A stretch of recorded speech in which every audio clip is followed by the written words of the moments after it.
It's the Orioles on Masson and Game 2 of this new season.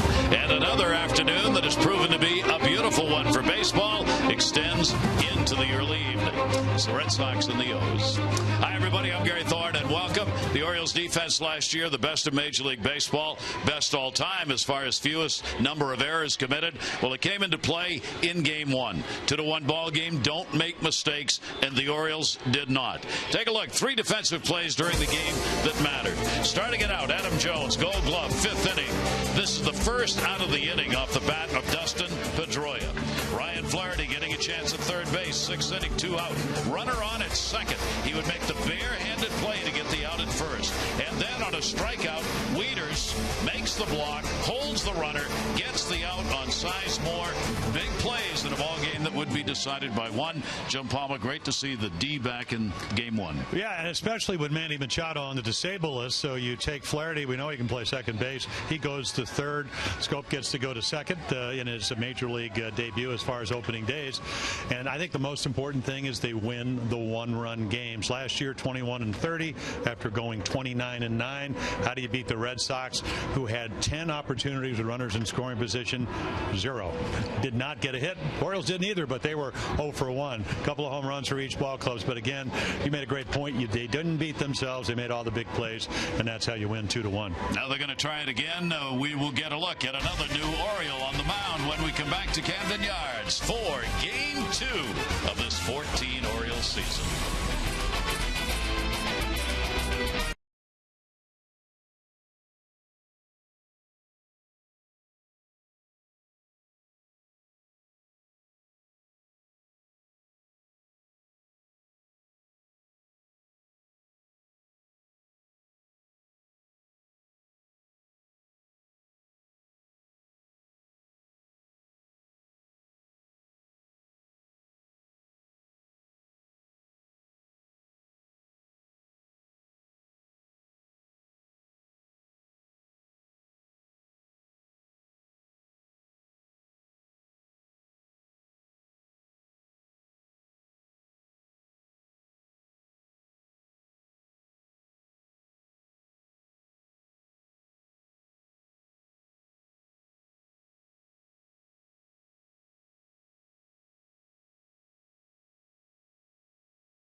Providing investments that can produce income for your retirement plan. Call to earn more at 800-222-3246 or at chapindavis.com. And by Southwest Airlines. Find Southwest Airlines fares only at southwest.com.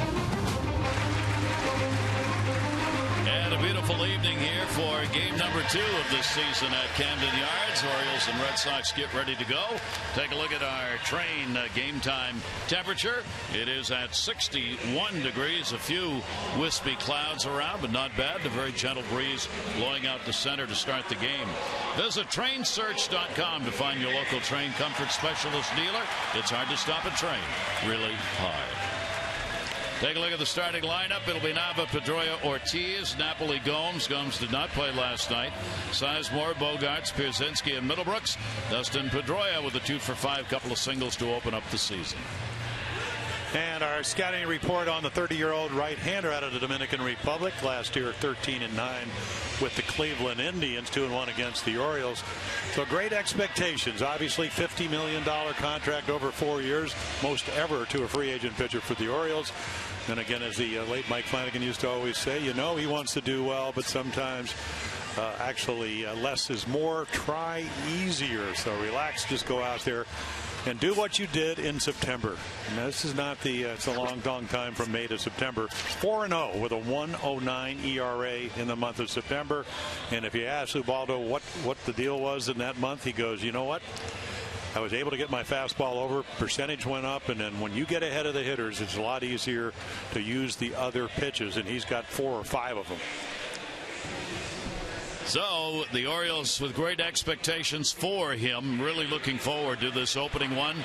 If you take a look at our worth repeating from Mickey Callaway, the Cleveland pitching coach who was working with the Nunnets, when he was throwing 100 miles an hour, he could just throw his best stuff up there and say, here they go, try and hit it. What he really did in Cleveland is learn how to pitch. He said, I'm pulling for him more because of the kind of person he is than just because he was on my team. I really want him to succeed. That quote from the Sun. Dave Wallace has got him, has worked with him in spring training, and the Oriole hopes are that what he did at the end of last year continue on right now.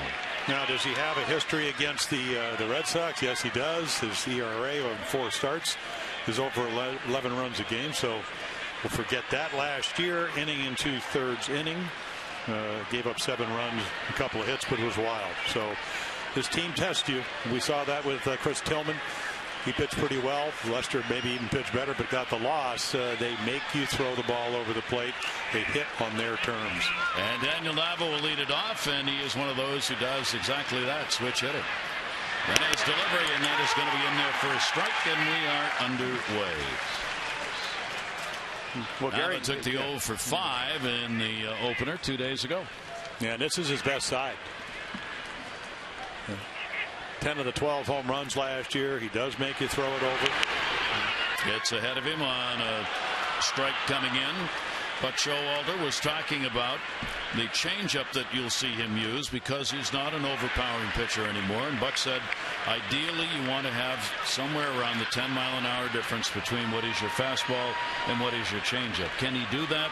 Said, I'm not sure because the fastball's not that fast. Yeah, I think we saw, about 92 in spring training? There got him. Ball, third strike. And there it is, 92. First fastball, 89. Little cutter in on Nava's fist. And then check this out. Slide to the outside corner. Present the target. Boom. Jimenez gets the K and good control to start on one batter. Yeah, a lot easier to pitch against these Red Sox hitters. Certainly still difficult. We saw that the other day. They can foul pitches off with the best of them, especially Dustin Pedroia. Pedroia's got a 5 for 10 lifetime against the Orioles starter. Ended up, as we showed you, a couple of hits in 5 at-bats in the first game. And that pitch will be taken at the knees for a strike. The herky-jerky delivery that you used to see from a ball that was not there, that's one of the things they eliminated. Well, he tried to smooth it out. He says, listen, it's all about my front shoulder. Can I stay closed? And when he stays closed, I mean, the big tall kid, 6'5", throws over his front side. But what Mickey Callaway, who was his pitching coach last year, was alluding to, I mean, you go back to, 2006-07, he was throwing close, when he was with Colorado, close to 100 miles per hour. Yep. And he's got that splitter. So that's a great ground ball pitch, and we see it with Miguel Gonzalez, a very nice strikeout pitch. 1-2 delivery on the way. That'll be a base hit into right field. Pedroia. Markakis over to get it. Dustin Pedroia continues a good start, a 1-out base hit. I'll take a look at the defense. David Lowe in left. Jonesy with 3 Gold Gloves. Markakis with 1. Flaherty with Machado on the DL. J.J. Hardy's won the last 2 Gold Gloves in the American League. Steve Lombardozzi comes over from the Nationals. Chris Davis, RBI home run leader, but played like a Gold Glover. And then you got a couple of Gold Gloves behind the plate with Matt Wieters. Lombardozzi out of Fulton, Maryland, went to high school in Columbia. Now playing here, 755 plate appearances since 2011 with Washington, and now gets the opportunity at the age of 25 to play with the Orioles. Shift is put on. Here's David Ortiz, the DH. He had a 1 for 5 in the opener. The pitch will be taken, and it is a ball. Ortiz with a base hit in game number 1. He's had an 0 for 5 against Jimenez. Jimenez will keep an eye on Dustin Pedroia, who can steal a base. The Red Sox are not going to do nearly as much running as they did last year, as they have lost Jacoby Ellsbury. And when you lose an Ellsbury off your team, you pretty much cut the stolen base chances down. John Farrell says that's the case. We're just not going to be able to do it this year. We'll have to find some other way to move guys around. Well, you lose 52 stolen bases, 52 out of 56, and then Victorino with a hamstring problem, 21 out of 26. Pedroia last year had the bad thumb, actually hurt it the second game of the year, so that makes stealing bases, but he was 17 out of 22. But you got to know you can make it with Ortiz up. That's how good a hitter he is, and this is not a running situation here. Very short lead, and he walked him. Pitch missed outside, and Ortiz came up there with the bat on his shoulder. You don't see that very often, but he was looking for pitches out of the strike zone, believing he was not going to be pitched to, even with a runner on at first base. Yeah, I mean, I think maybe the fact that he fell behind him with a couple of splitters, and then all of a sudden, I wonder if Ubaldo watched the World Series. When he won 11 for 16. So now they're 2-1. Yeah. Because if you did, you know that it's the one thing. I mean, you know, Napoli struck out 184 times. But they know, this team knows what they want to hit till they get the 2 strikes. Now Napoli up. This is where the Red Sox failed miserably in the game number 1. Incredibly, they had all the chances, but they ended up going 0 for 10 with runners in scoring position. You see, since 2010, the numbers that have been put up, and for the Red Sox, that's very uncommon. They were a good hitting ball club with runners in scoring position last season. They just couldn't get it done. They hit 278 as a team last year. They've got Pedroia in scoring position, where the T's at first for Napoli. Yeah, and they averaged over 5.2 runs a game, more on the road than at home. Napoli, he'll take the ball and pop it up outside of third base. Flaherty in foul territory. Infield fly rule in effect. He'll put it away, and there are 2 down. Well, you needed to make a pitch, and again, Mike Napoli, such a disciplined hitter, even though he strikes out a lot, but he gets them to chase a ball out of the strike zone, and then the pop-up. Gomes did not play in the ball game last night. He comes up with 2 on now and 2 down. Johnny Gomes was magnificent last year in situations where they needed big hits. He hit .346 with runners in scoring position that season, last season, and continued that into the postseason. Gomes in his 12th season in the majors now. Last year was his first with the Red Sox. And with 2 down, and then his pitch will be a strike, the upper part of the zone. Ron Culpa, the home plate umpire in the ball game tonight. Yeah, John Farrell, he looks at the numbers. Earl Weaver certainly used to do that. 5 for 12 with a couple of home runs, 5 RBIs for Gomes against Jimenez. So you know why he's in there. And that is going to be in there for a strike. Jimenez coming out throwing a lot of strikes here, even though he walked Ortiz. One of the problems Jimenez has been a pitch count. Last year, 17.3 pitches per inning, which is way up there in the majors. One of the reasons he strikes out a lot of people and walks a lot of people. And he got him on the outside corner. Gomes not happy with it. The Red Sox 0 for 2 in the first inning with runners in scoring position, and a successful debut here at Camden Yards for the Orioles' 30-year-old right-hander. We'll check the Orioles lineup when we come back.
For Frederick, Maryland, all part of Birdland.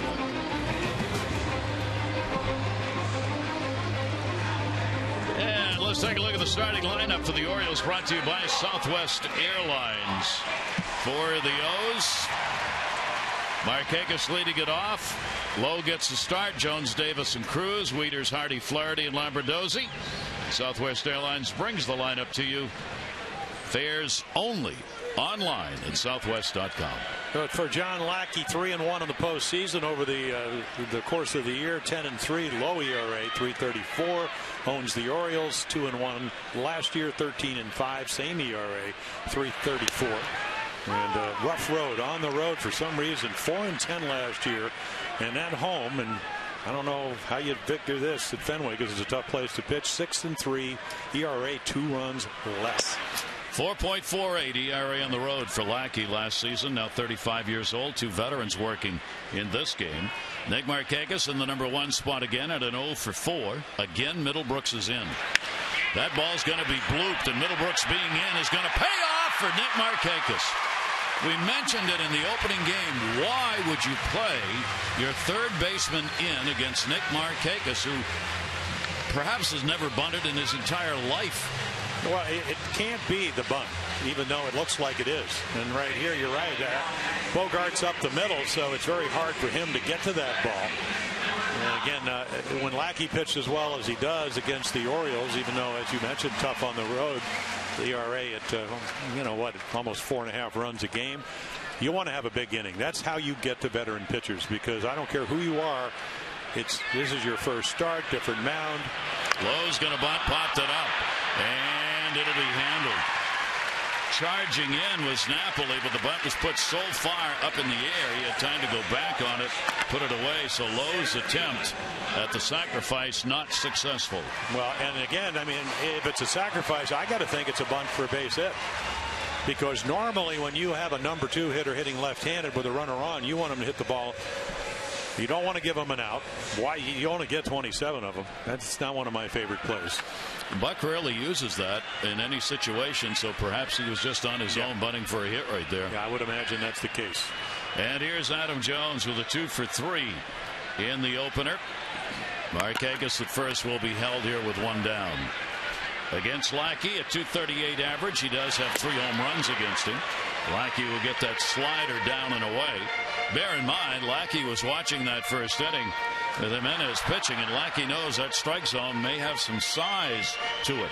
So he's going to find that out here in his first half inning of work and see if he's going to have to throw strikes or maybe get some calls on pitches that may be just a little bit away. And that one may have been away, but swung out and missed 0-2. Yeah, his average fastball last year was a tick under 92, but he cuts it. That one at 93. Again, a totally different pitcher that came to the Red Sox, 4 years ago. Much better shape, had the Tommy John surgery, missed all of 2012, and really threw the ball well last year. 0-2 count on Jones. Lackey gets it in on the outside corner. Stretch it as far as you can. Not that that wasn't a strike, but take advantage of it. That had about a third of the plate. You know, it's still hard to see. I mean, you can see right here this ball on the outside, maybe quarter of the plate with cut. So it starts a little bit on the plate and cuts to the outside corner. And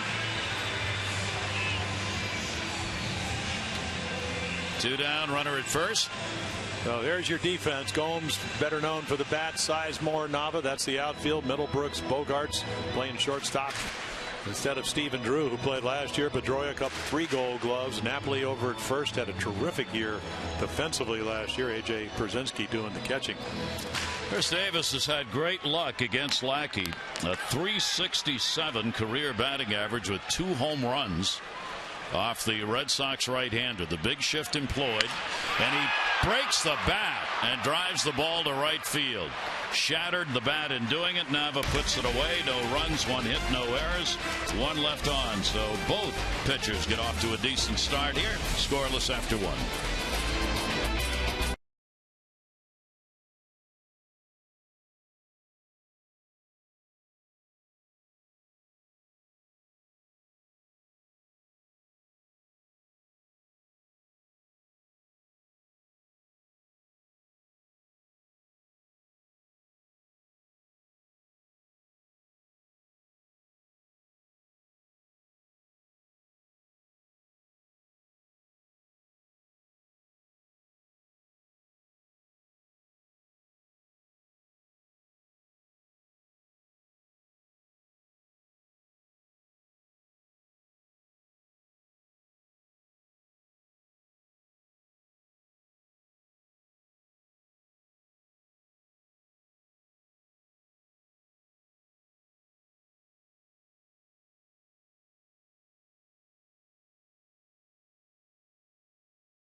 starter.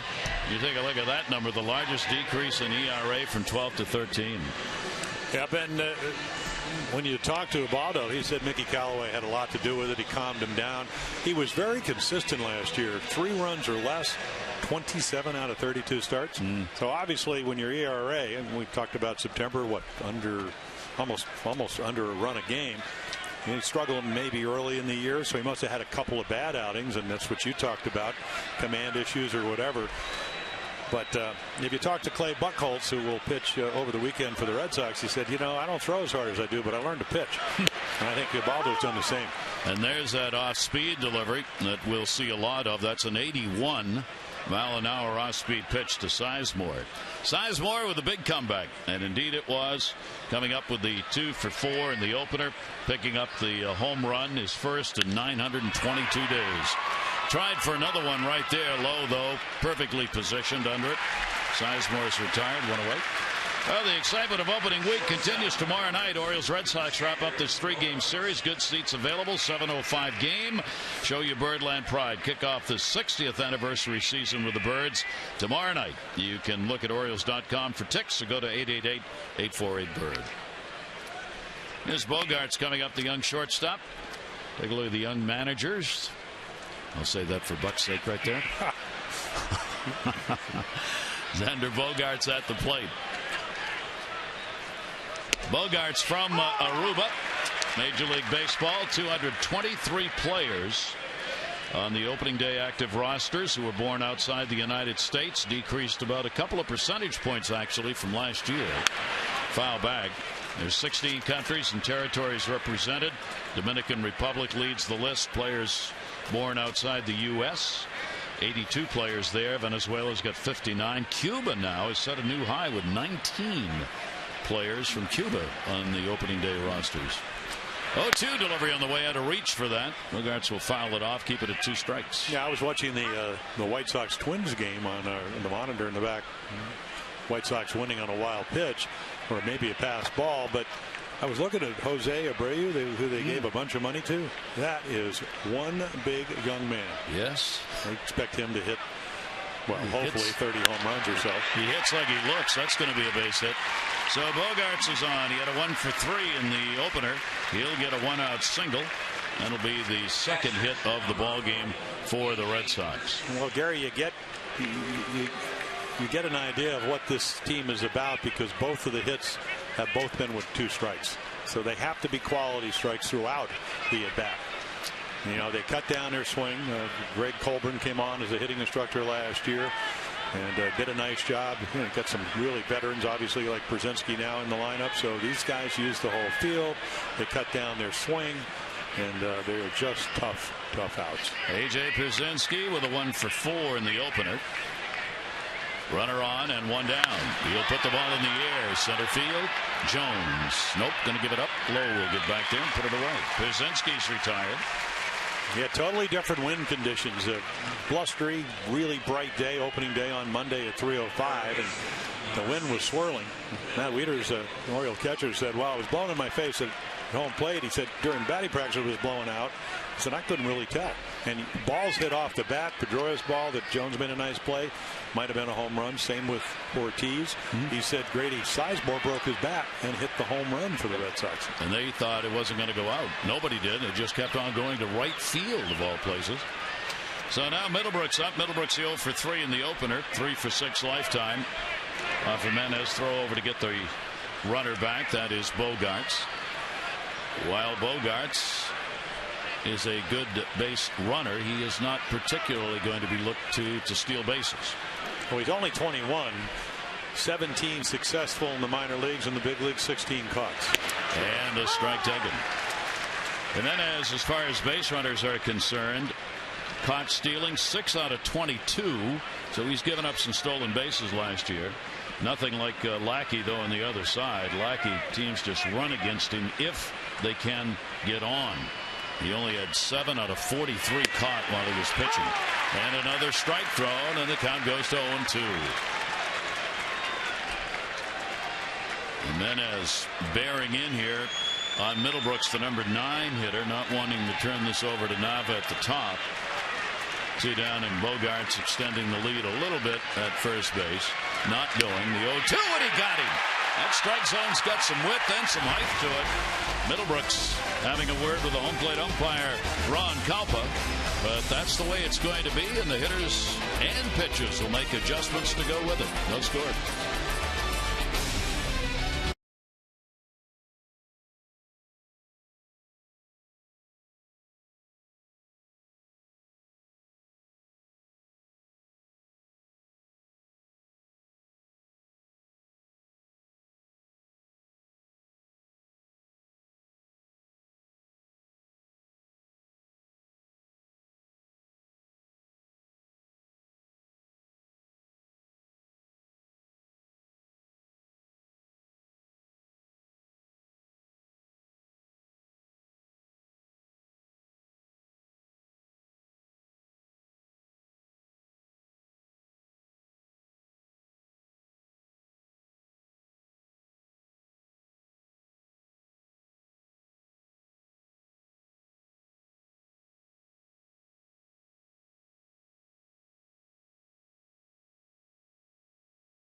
Lottery contestant of the game is Linda Knudsen from Nottingham. Linda, you've won $500 for being selected to get $500 more from the Maryland Lottery for every Orioles home run during tonight's game.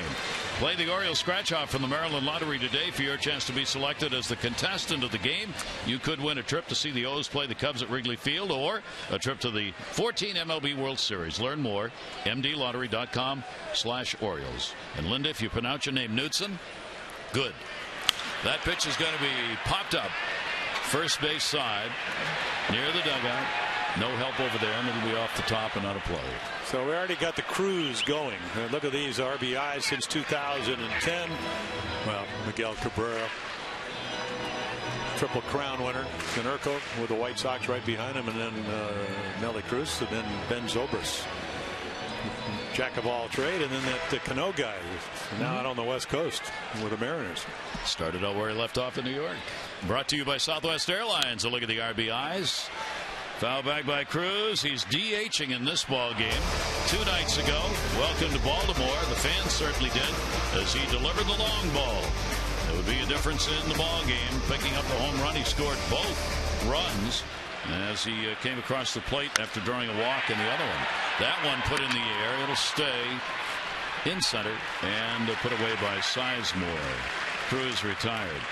Now Lackey has been a ground ball pitcher. Last year 57% of his outs came on ground balls. So if you start seeing some of these fly balls, he may be getting a little up in the zone. Well, I asked John Farrell, a former pitcher. There's Juan Nieves. He also chimed in. I said, how can John be that much better in Fenway, which you think is a tough place, 6-3, 247, and then 4-10 on the road with an ERA of almost 2 runs higher? And John Farrell says, well, I think he learned to pitch to center field and right field. You have a little bit of room. Juan Nieves says they used to boo him when he came over. Mm-hmm. You know, he had the bad elbow. He was part of the chicken beer thing in 2011.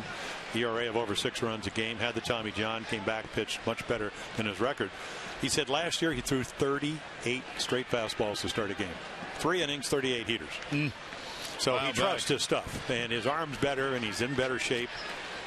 This is a guy on a mission. Pitch, as we mentioned, very much like John Lester, who went 4-1 in the postseason.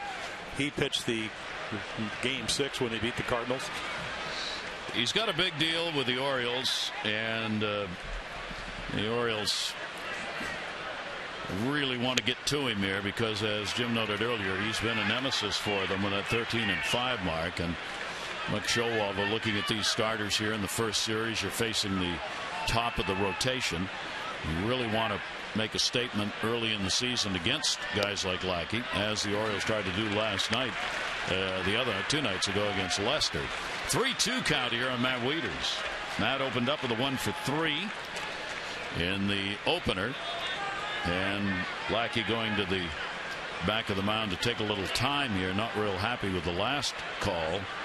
Still trying to figure out what that strike zone is going to be. Well, it's not going to be low, but it could be wide.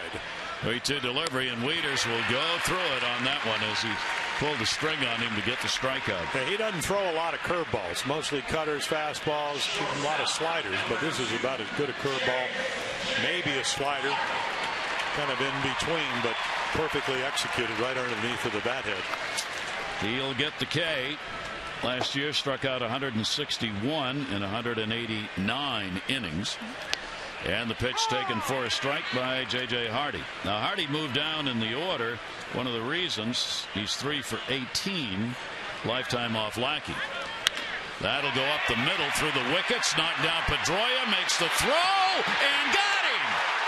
Will there be a challenge? Yeah, I don't know. I actually thought he was safe.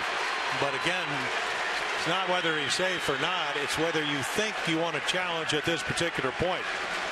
Great play by Pedroia. Yeah. 1 to knock it down, and 2 to be able to get enough on the throw to get it over. And there's the call. And once we go to commercial, there'll be no challenge. Your chime is running out. 2, 1. No challenge.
By Southwest Airlines. Find Southwest Airlines fares only at southwest.com.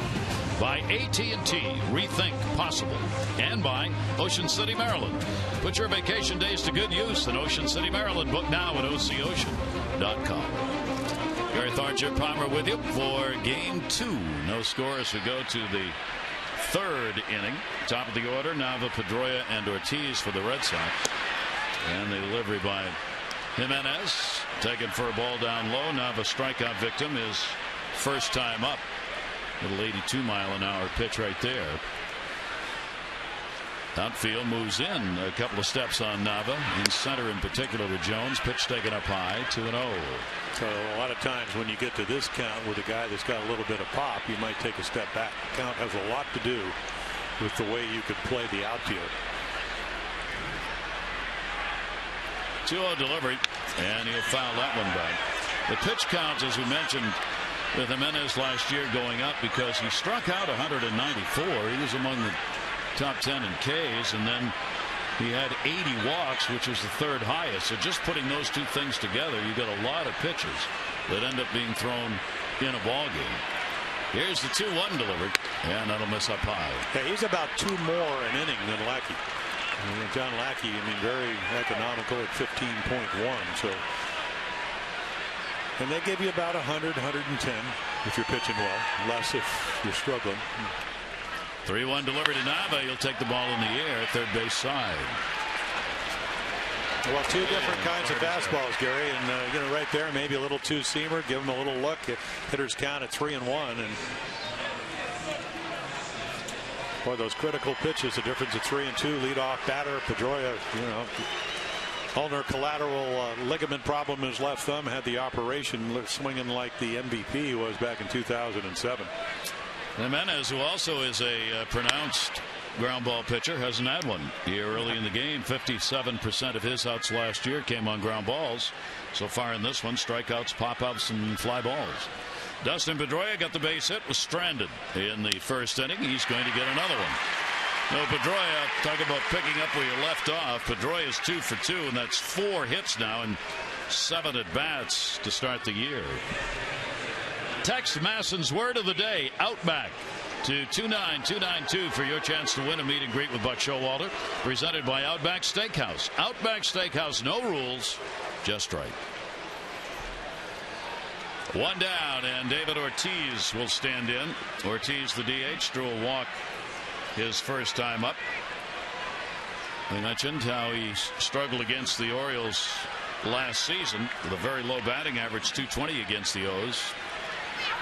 Picked up 4 home runs against the Orioles, and he's taking pitches here. Did not go around on it, and a 1-0 count. Yeah, 0 for 7 lifetime, but again, Pedroia, ideally what you'd like to pitch to David Ortiz with nobody on base. And if the table setters and Pedroia right in front of him, boy, he can do some damage. Big shift on against him, and he's taking it.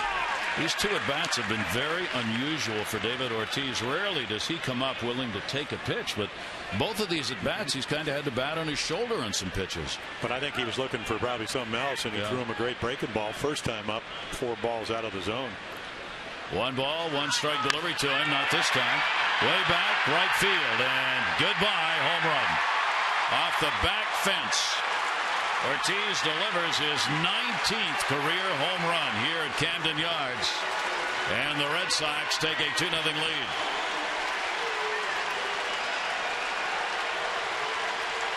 That ball was absolutely smoked.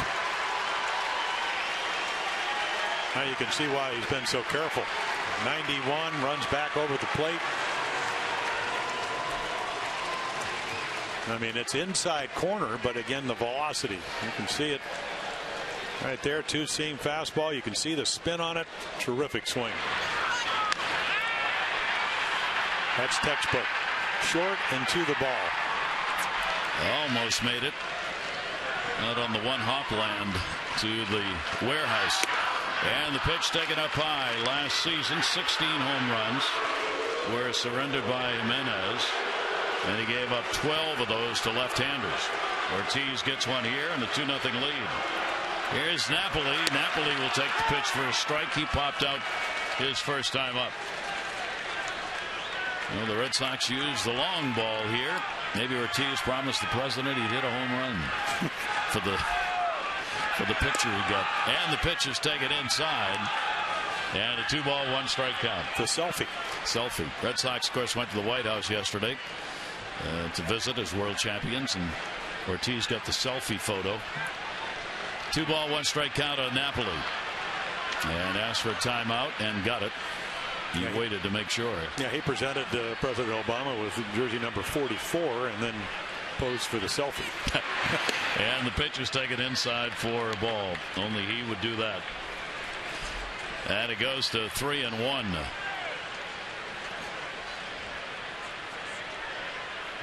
Shift on against Napoli, and he'll pop it up. Playable in shallow right field, and put away by Lombardozzi, who was on the other side of second base. 2 down.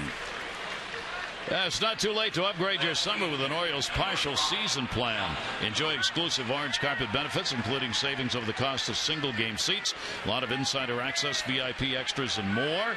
Plans are available for as few as 12 games with pricing to fit any budget. Get your details at Orioles.com/season. You call 888-848-BIRD. Here's Gomes, called out of strikes his first time up. The Orioles will stay in the shift against him, playing him to pull in the infield. Pretty much straight away in the outfield, and he fouls the pitch back. Well, your comment about to this point no balls on the ground is because almost every pitch is up. And it can work for a while. I mean, it didn't work to Ortiz because he put a great swing on it. 0-1 delivery on the way to him, and he'll foul that one straight back. So Gomes trying to jump on a couple. Gomes has had pretty good numbers here at Camden Yards. 9 home runs here in this ballpark for him. 234 lifetime average here in Baltimore.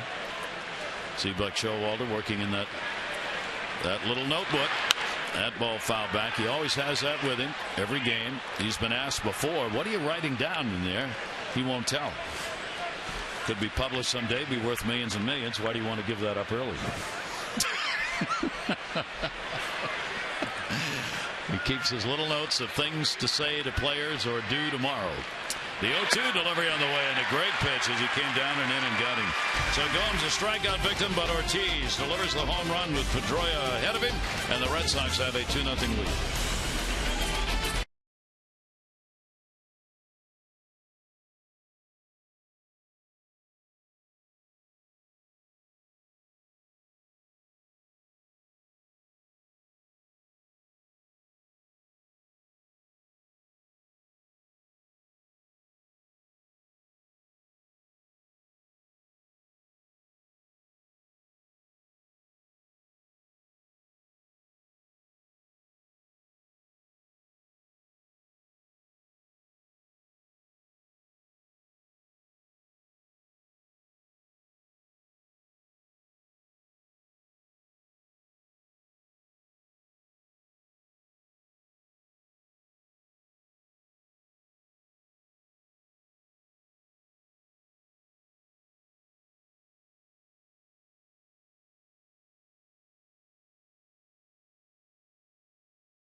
Later in tonight's game, brought to you by Miller Lite.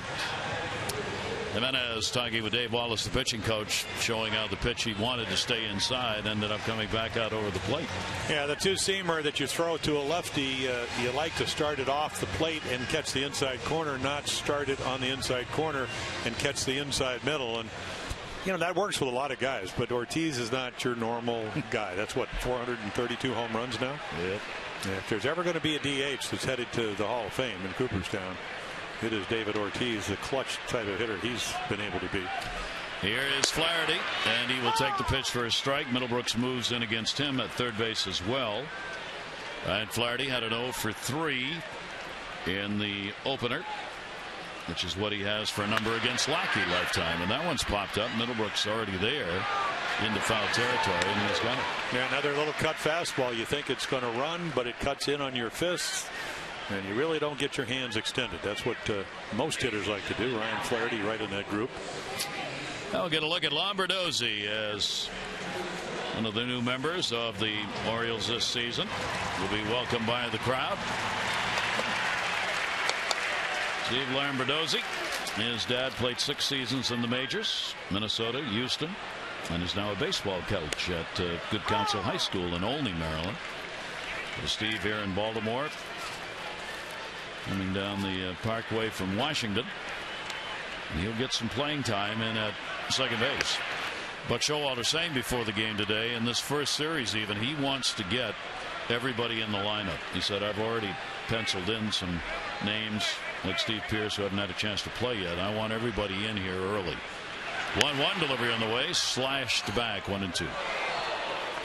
Yeah, you would think with the lefty DeBront, 11-game winner, will be pitching tomorrow night, that Steve Pearce might have a chance to play somewhere.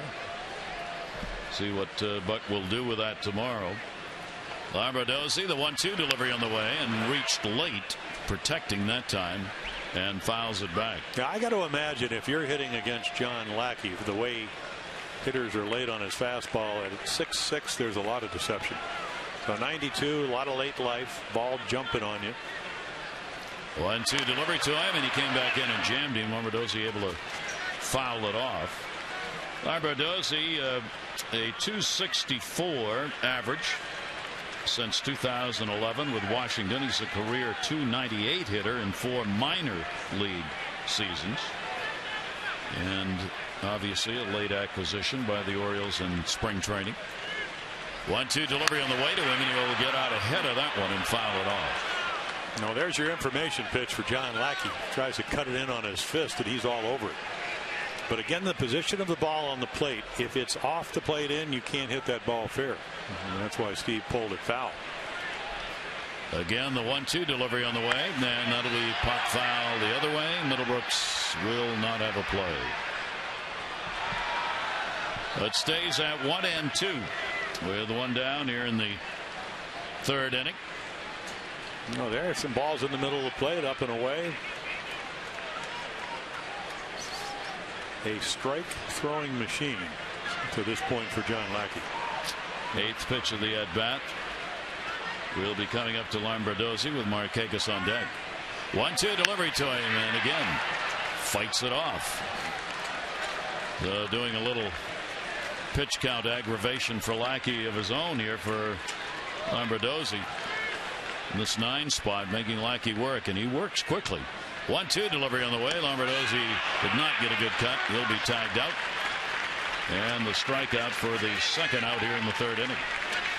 It's time now for you to tweet your photo using hashtag #MASSANORioles for a chance to have it shown in an upcoming game broadcast brought to you by AT&T.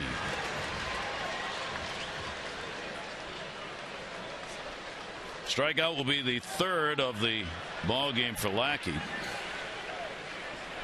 Probably a photo he'd rather not see hashtagged. And Nick Markakis will take the pitch inside for a strike. Markakis picking up his first hit of the 14th season, base hit in the 1st inning. Well, they moved back at 3rd. I think they must be listening. Foul back. And now he'll really move back, talking about Will Middlebrooks, the 3rd baseman. Middlebrooks backs it up. Played in that 1st inning, and Markakis looped one over his head into shallow left field. I mean, I could see playing a step on the grass because you don't want to play a step on the dirt because then the grass, that edge comes into. But as far in as it's just very unconventional. Fastball up high. Like I once asked Cito Gaston, why don't you start, lead off Alomar instead of Devon White? He said, Jim, do you notice who won the last 2 World Series? So I'm going to go with John Farrell. World Series champ, manager, he do whatever he wants to do. Always the good answer, isn't it? When you win, that's all you ever have to point to. Yeah. I did this before, and I will do it again until we lose. Well, there's a reason for it. I mean, I don't know what it is. I may ask him. We'll find out tomorrow. Yeah, we will. Yep. 1 ball, 2 strikeout on Markakis with 2 down, nobody on. Orioles have picked up the 1 single in the ball game off Lackey. And the 1-2's right there. He got him with no argument. So Lackey continues to throw strikes. 2 in the inning, 4 in the ball game. And the Red Sox game 2 of the 3-game set have the lead.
And on opening night, a lot of the predictions have not been in the Orioles' favorites.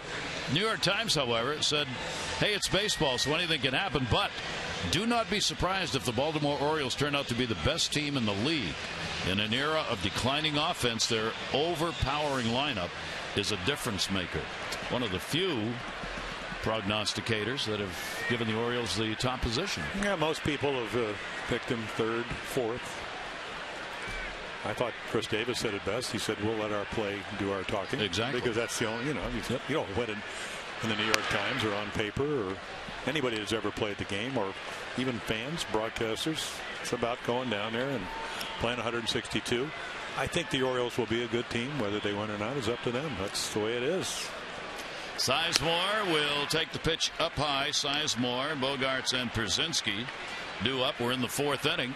Moving along. 2-4-0 for the Red Sox. 0-1-0 for the Orioles. 3 left on so far by Boston and 1 for the Orioles. Another towering pop-up. That's going to be back and out of play. Sizemore flying out to left field. His first time to the plate. Brady Sizemore will be in and out of the lineup a bit, obviously, coming back after not having played in 2 years. Farrell's already got that figured out. But after the way he looked yesterday, play on. Yeah, really worked the count into these hitters counts like now, and see, all of a sudden he can look for his stuff. And against Chris Tillman, 3-1 base hit the first time, 3-1 home run the next time. First home run for Sizemore that opening game in 990 days. And the pitch is in there for a strike to him, and it goes full 3-2. Okay, so you have to kind of trick him. And right there, 3-1 changeup. Maybe take a little bit off. I mean, quite a contrast. Lackey is ahead of everybody. Jimenez behind everybody tonight. And the 3-2 delivery on the way, and that'll be rocketed foul outside of first base. Got ahead of that one again on the count at 3-2 on Sizemore. Well, how about, I mean, when you look at Grady Sizemore, it's just amazing when you look at not only the amount of injuries, but look, microfracture surgery, both knees. Yeah. Then back surgery, sports hernia, elbow surgery. Just amazing. Yeah. Good for him. I mean, it's a great story. He wants to play some more. You got to really want it if you're going to be out 2 years and then try and make the comeback. And he's only 31. Yeah. And a normal year for him would have been 160, a couple of years, 158, 159, 20 plus home runs, 30 to 50 doubles. 3-2 delivery on the way again to him, and that's there. He got him. Perfect pitch. 5 Ks. Yeah, you got to tip your hat. I don't know if you're going to tip your helmet, but I tell you, that was a perfect pitch. Watch this ball run back. He gives up on it. And it's got the plate. Terrific pitch. Ron Kalpa had the call. What about 7 pitches, though? And this is what the Red Sox are doing. So the pitch count up. Pitch count now, what, at 54? Lackey's in the low 30s. 1 down, and the breaking ball will be up high. Bogaerts up. Lackey has thrown first strikes to every batter he's faced in the game. Jimenez now is 7 out of 15 first pitch strikes, and that is in there for a strike. One of the other problems Jimenez had at the beginning of the season last year was he did not get the leadoff man in an inning out very often. That too got better in the second half of the season. Great pitch in on him. Well, fastball for strike one. That's the Lackey formula. And then great splitter. Young hitter swings right over it. It's the kind of pitch you want a hitter to put on play. It was that good. Bogaerts with a 1-ball 2-strike count. And he'll foul it away. I had to apologize to him today. He's a great kid. Always smiling. I said to him, look, last night I apparently tried to give you a new first name. Rather than Xander. And I said I tried to make you a Franciscan monk. Probably it's too early in your career to do that. So he just smiled and said, I'm here and I don't care. I'm not sure what I called him. Xavier, I guess. Xavier Bogaerts. See, that would be Franciscan in nature, but he's much too young to go to the order. Here's the 2-2 delivery. Is the order he belongs in. Well, yeah, and a full count. I think the opposition would wish that he went to the order. Well, they like everything about him. Yep. You know, whether he can play shortstop, I guess we'll find out. Very talented young man. And just missed. So the walk surrendered with a 1 down here in the 4th inning. Second he's given up. The Orioles 2014 promotion schedule is packed with tons of new giveaway items, plenty of fan favorites. Don't miss the fun new ideas like the Mother's Day cap on May 11, the Chris Davis action figure presented by PNC on August 2. Promotion schedule, one of the most exciting in team history. For tickets, Orioles.com or 888-848-BIRD. Action finger for Action Man.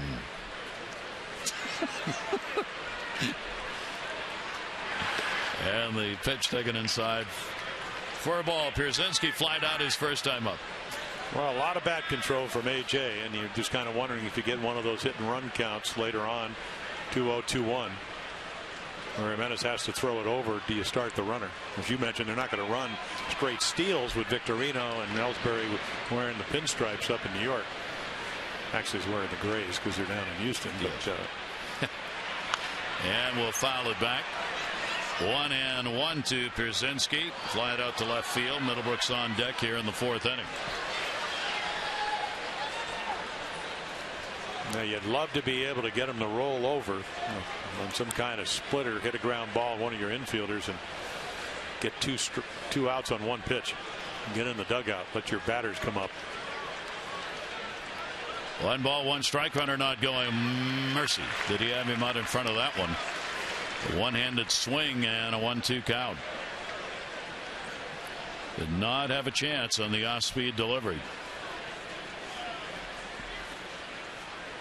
Pierzynski now 4 for 18 lifetime off Jimenez with a home run. And that time he couldn't get the bat around in time after seeing that off-speed delivery. And the 1 ball, 2 strike count, 90-mile-an-hour fastball. 65 pitches now thrown for the Orioles starter. Pierzynski, despite the age and great physical shape, he caught 111 games as a starter behind the plate last year and played in 134. And he tails it away and gets a strikeout. 6 Ks. Well, perfect slider, backdoor slider. Started off the corner. I hope the hitter gets out on his front foot. Watch him kind of dive for. Tries to stay back, but he's already committed himself and just can't catch up with it. And kind of a feeble swing of sorts. Jimenez getting the strikeout, 2 down here in the 4th inning, and an upset Pierzynski ordering pizza as he heads back. Here's Middlebrooks. Middlebrooks strikeout victim his first time up. He'll take the strike on the inside corner. Bogart's on at first base. He drew the walk with 1 down, still there with 2. So this is Middlebrooks' what, 170th game. He's hit 32 home runs, 32 doubles, and 103 RBIs. He's got power. Can he hit the breaking ball? And didn't hit that one. No, he didn't. That's at 83 miles an hour. Yeah, struck out the first time on a ball he thought was up and away. Same count. 0-2, 2 down. Bogart's not going anywhere. Ball hit in the air. The center. Jones back. Has it lined up and puts it away. No runs, no hits, no errors. 1 left on. Red Sox have the 2-0 lead.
Pedroia with a single, Ortiz with a base on balls, and then Gomes 5 for 12 lifetime, couple home runs, strike one, strike two, and then a pitch he thought was a little bit outside, so Jimenez gets out of trouble, a little bit different. Pedroia hits a single, and then Ortiz, first of the year, a rocket into the right field seats, gives the Red Sox a 2-0 lead. Geico, 15 minutes could save you 15% or more on car insurance. Another good house on hand here at Camden Yards. Game number 2. Hope you'll get out. These two teams will wrap up the first series tomorrow night. 7:05 first pitch. David Lowe getting a start for the Orioles. Batting second. Popped out his first time up, trying to lay down a bunt. Jones and Davis to follow against Lackey, who's thrown only 36 pitches. And that will be fouled back into the screen, and a 2-strike count. Right after you. Look at that, 95% fastballs. So what are you going to be looking for second time around? Well, a little different here. 0-2, you got to protect the whole plate. But and he went outside with that one, trying to get him to chase. Here at Camden Yards, Lackey's got a 5-4 mark. He's had 12 career starts now, including this one, in this ballpark. 3.69 ERA. Here's the 1-2 delivery on the way. Lowe will take it. It'll be up high. And a 2-ball, 2-strike count. Lowe's got a great eye. Really knows the strike zone. Leadoff type hitter who's going to take a lot of pitches. He'll foul his share off and make a guy work to get him out. 2-2 delivery, and another one fouled off. Yeah, he had a home run in batting practice today, and Jim Presley, the Oriole hitting instructor, said, don't watch it because we want ground balls. We want to utilize your swing. Now, he can hit one here, and then you can follow it all the way around as you go around the bases. But basically, the instructed for a guy like David Lowe, hit the ball on the ground, hit line drives, get on base, steal bases, plus defender. Infield back deep on him, and the 2-2 delivery on the way, and Lowe again able to foul it back. So he's seen the most pitches here from Lackey in the ball game. Nearly first 3+ innings. No, he thinks he's a Red Sox, fouling off the quality breaking balls with 2 strikes. It was about as good as you could throw it. He was able to keep the bat alive.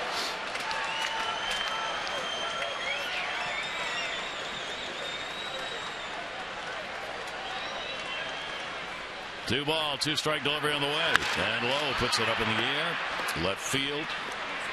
Gomes. And Lowe is retired, 1 down. Our PNC Minor League Report brought to you by PNC Bank, for the achiever in you. Kevin Gausman, of course, this close to making the ball club. Question of numbers and options. Sooner or later, sooner probably, he'll be here. Spring training numbers last season with that 3-5 mark. No doubt he could pitch in the Oriole bullpen right now, but when you get a young guy that has a chance to be a #1 starter, along with Dylan Bundy recovering from Tommy John, you send him to the minor leagues. You try to get him his innings at least initially, and then if you're one of your starters or a couple starters falter, then you bring him up and then get his innings here. He'll start tomorrow. Norfolk has their opener tomorrow, and Kevin Gausman will be their starting pitcher. 0-1 count. Adam Jones. Jones, a strikeout victim his first time out. Lackey, no walks, 4 Ks. The 0-1 delivered to Jones. Trying to drive that pitch and didn't get it. Well, a lot of late life. John Lackey doing exactly what you do when you have good command and good stuff and good late movement on your pitches. Attack the hitter. Adam, infield. Moved around on him, gets the middle as they play him to pull on that left side, and the count goes to a ball and 2 strikes. Yeah, Gary, when I look at a guy like John Lackey at 6'6", a lot of times you land on your heel, but watch him get over his front side and throw the ball downhill. He might almost jumps at you. That one he fouls off himself after it hits the ground, bounced back up and got at him. Stays at a ball and 2 strikes. Ron Koppel will let him regroup by walking out to the front of the plate and get some new baseballs.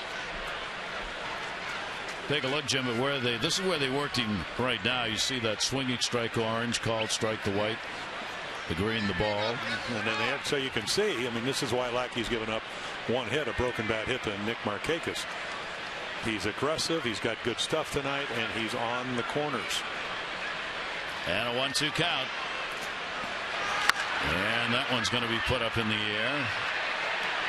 And there'll be no play on that. Count stays at 1-2.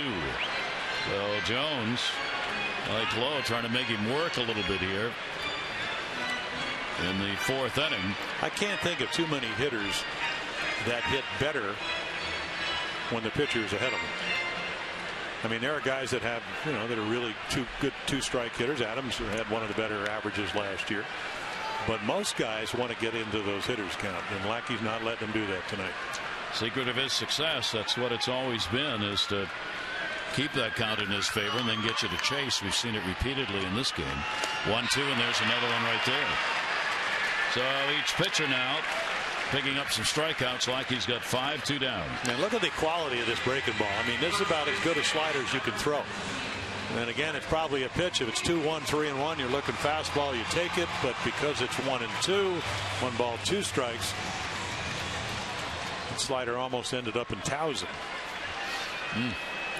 Lackey's on tonight. That's a suburb for people who don't know the Baltimore area. It's another part of Birdland. And the pitch is taken up high for a ball. Very much so. Home of Billy Hunter, former Oriole third base coach. In fact, he was here in 1954. At the beginning. Yeah, on the Orioles game back here, yeah. That'll be taken outside. 2-0 count. Davis flied out to right field his first time up. Told you, Lackey will be real careful with him with that big 367 average. Yeah, well, Pedroia is almost out of the ballpark. Look where he is, though. He's behind the mound going, okay, now what? Chris Davis hit 7 home runs against the Red Sox last year. Only Frank Robinson did that back in, I think 68. That was a good take. He's had 11 career home runs, Davis has, against Boston. And a couple of those off Lackey. 3-0 count. And Lackey's inside. Did he go? They checked, and he did not. So there's the first walk surrendered. It comes with 2 down here in the fourth inning. Davis on. That's a good at bat. Yeah, Lackey's again not aggressive as he's been. You take the walk, you're 2 runs down, you bring a home run guy to the plate. That's what the good offensive teams do. Well, how many years did we see the Red Sox, the Yankees do that? Hey, if they don't want to pitch to me, let the other guy do some damage. Yep. So the potential tying run at the plate. Nelson Cruz flied out to center first time up. He's DHing in the ball game tonight. Cruz will take the fastball. It's been a strike all night up there, and it is again. Cruz has really walloped the Red Sox over the years, coming in with a .356 lifetime batting average against the Red Sox and 13 career home runs against Boston. Runner on, 2 down. And that's the outside corner for a strike. Yeah, so now he doesn't have to throw him a fastball. There's the numbers that you talked about. .241 hitter coming in against Sean Lackey. None of those home runs against him. 0-2. Cruz had to protect, drives the ball to right, back near the wall, making another one. Goodbye, home run. Nelson Cruz, 2 games, 2 homers for the Orioles, and they tie the ball game up at 2. Well, every once in a while, you lose your wits a little bit. Tried to sneak a fastball by him, 0-2. Struck out Jones on about as good a slider as you could throw. Trying to sneak one by him. What did they say about good fastball hitters? It's like trying to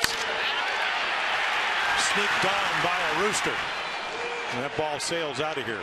And an opposite field home run. Only the second hit ties the game. But he's just trying to protect. And with his kind of power, that's why he's going to hit a lot of home runs here. Very good hitting ballpark. Fouled away by Wieters. There you see 99 on the way out, coming off the bat. And you see the hit ball speed tracks the initial speed off the bat.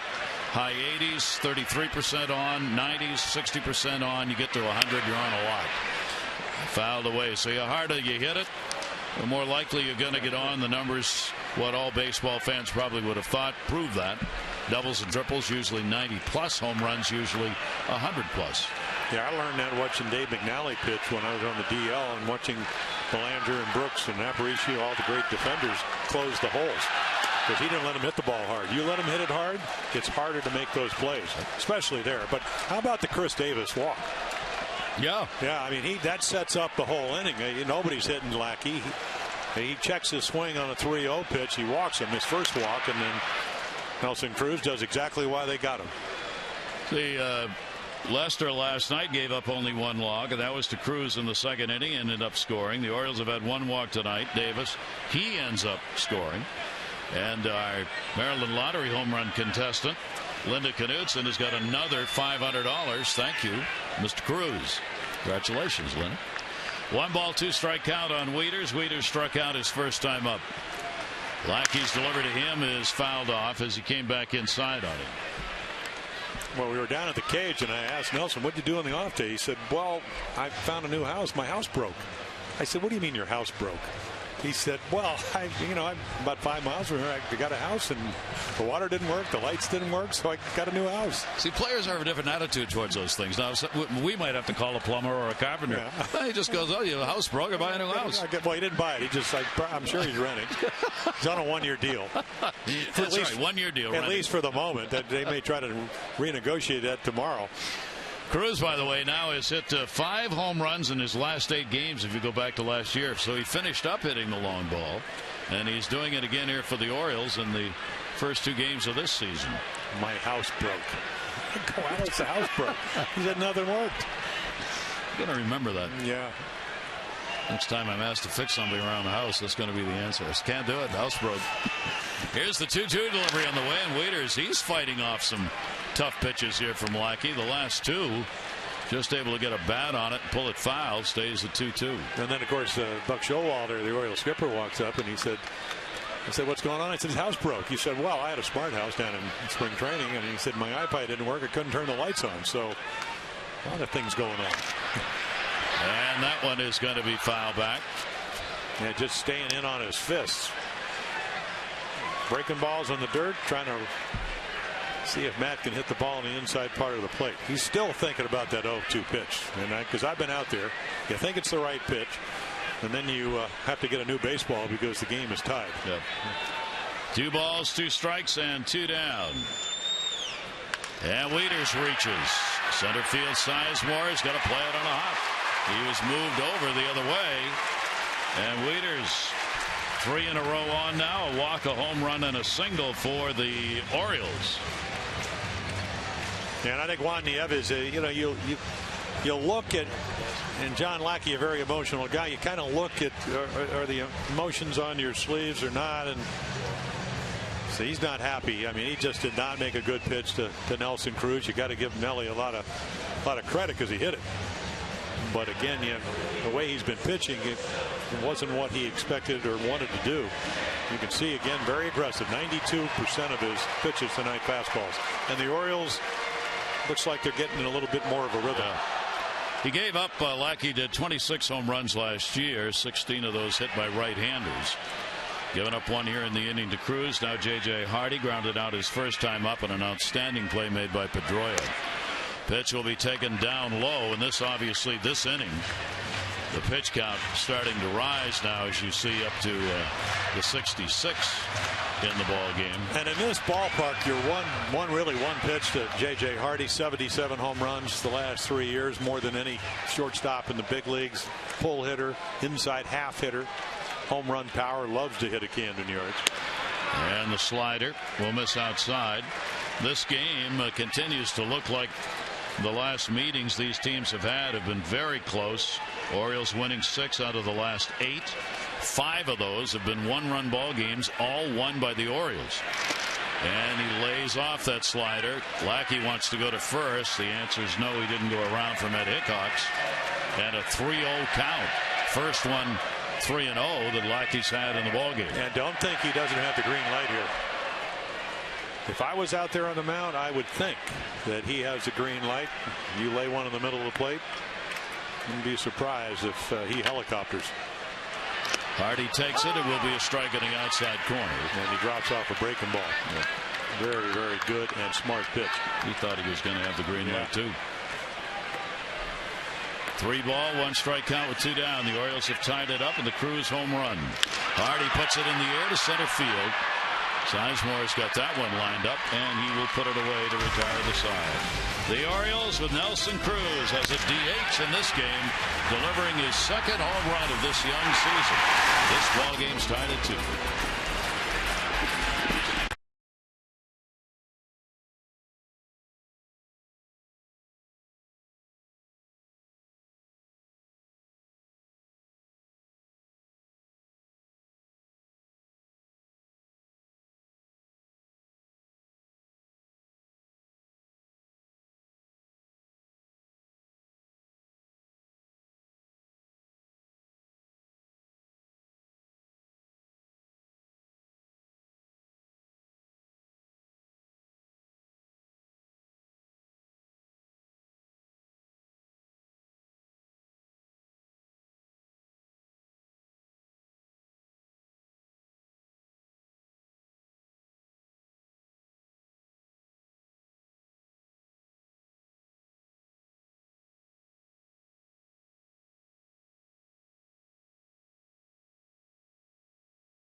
So much to see and do on the beaches and islands of Sarasota, Florida's Gulf Coast. Go beyond the stadium to the top-rated beaches in the USA. Plan now and visit Sarasota.org.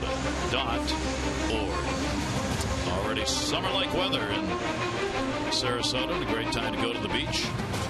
Send some down here. Yeah. Or up here, actually. Orioles, of course, will have a short homestand. These 3-game series against the Red Sox, and they will be off to take on the Detroit Tigers. Day games, 5 day games in a row coming up. Detroit over the weekend, Friday, Saturday, and Sunday. And then New York on Monday and Tuesday. All day games, and then a Wednesday night game in New York before the Orioles return home. Here's the 0-1 delivery on the way, and that hit him. So hit batter, and the Red Sox get the leadoff man on Nava. Yeah, he just kind of over-rotated, and you could see that ball starting almost behind his knee, and then wings him in the shin.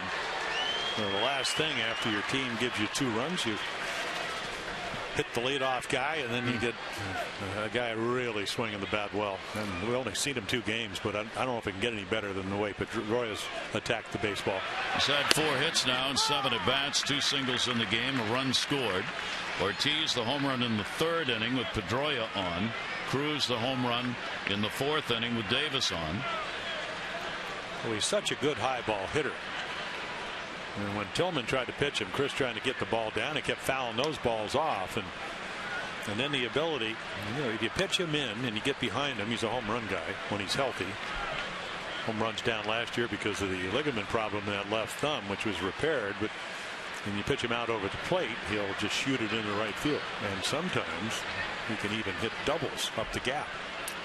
3rd Gold Glove award for him, and that'll be bounced. Wieters makes the nice pick. And the count goes to 2 balls and 1 strike. Jimenez trying to keep this game tied. 74 pitches thrown. He has 6 strikeouts in the ball game. He has now had 6 or more strikeouts in 9 of his last 10 starts.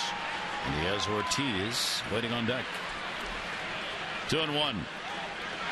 And that one driven in the air to right center.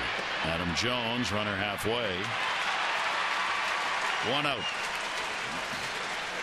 So here is David Ortiz, who racked one in his last at bat. Magic trying to get a ball in, and Talked about bat speed over 100 miles per hour, and you can give him one of those see you later if it is elevated, and that was. So Ortiz, 4 home runs against the Orioles last year. 1 in this ball game and a runner on, and the shift employed here that gets to be a little bit different because you have a runner on at first base in Nava. So at second baseman Lombardozzi stays in a little bit. It's up in the air in any event. Low is there, 1 pitch, and they get Ortiz. 2 down. Tune in to the Mid-Atlantic Sports Report tomorrow following the daytime baseball on Masson with the Nationals and the Mets.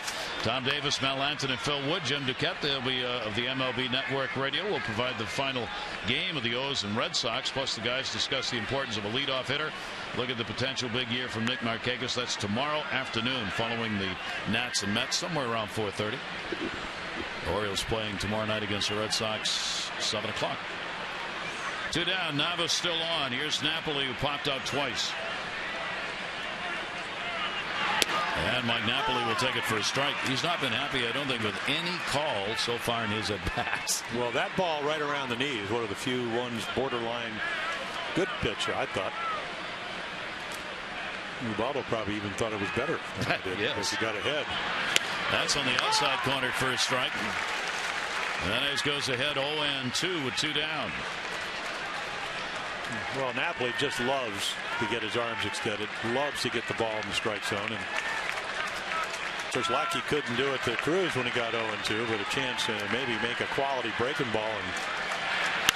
And in the air, center field, off the end of the bat. Got a lot of it. Jones going back, warning track wall. Goodbye, home run. Mike Napoli delivers the long ball homer, a 2 RBI shot. His second career home run of Jimenez, and the Red Sox are back up by 2. Well, carbon copy of what happened to John Lackey. Really good fastball hitter. You tell me if you want to put it right here. Boom. One of those you want to call timeout. Hope you can take it back. You can't. This ball drilled. Red Sox up by 2. So Napoli, the 2-out hit, and the hit batter Nava that started the inning out crosses the plate ahead of him, and he knew it off the bat. And here's Johnny Gomes. Gomes going for 1 on the swing and a miss. He has struck out twice. So Napoli now has picked up 4 hits in 7 at-bats lifetime against Jimenez, and 2 of those have been home runs. That'll be up high to him, and a 1-ball, 1-strike count. So a game of long ball here in this one. All of the runs, both teams accounted for with homers. 1-1 delivery. That's there for a strike. 1-2.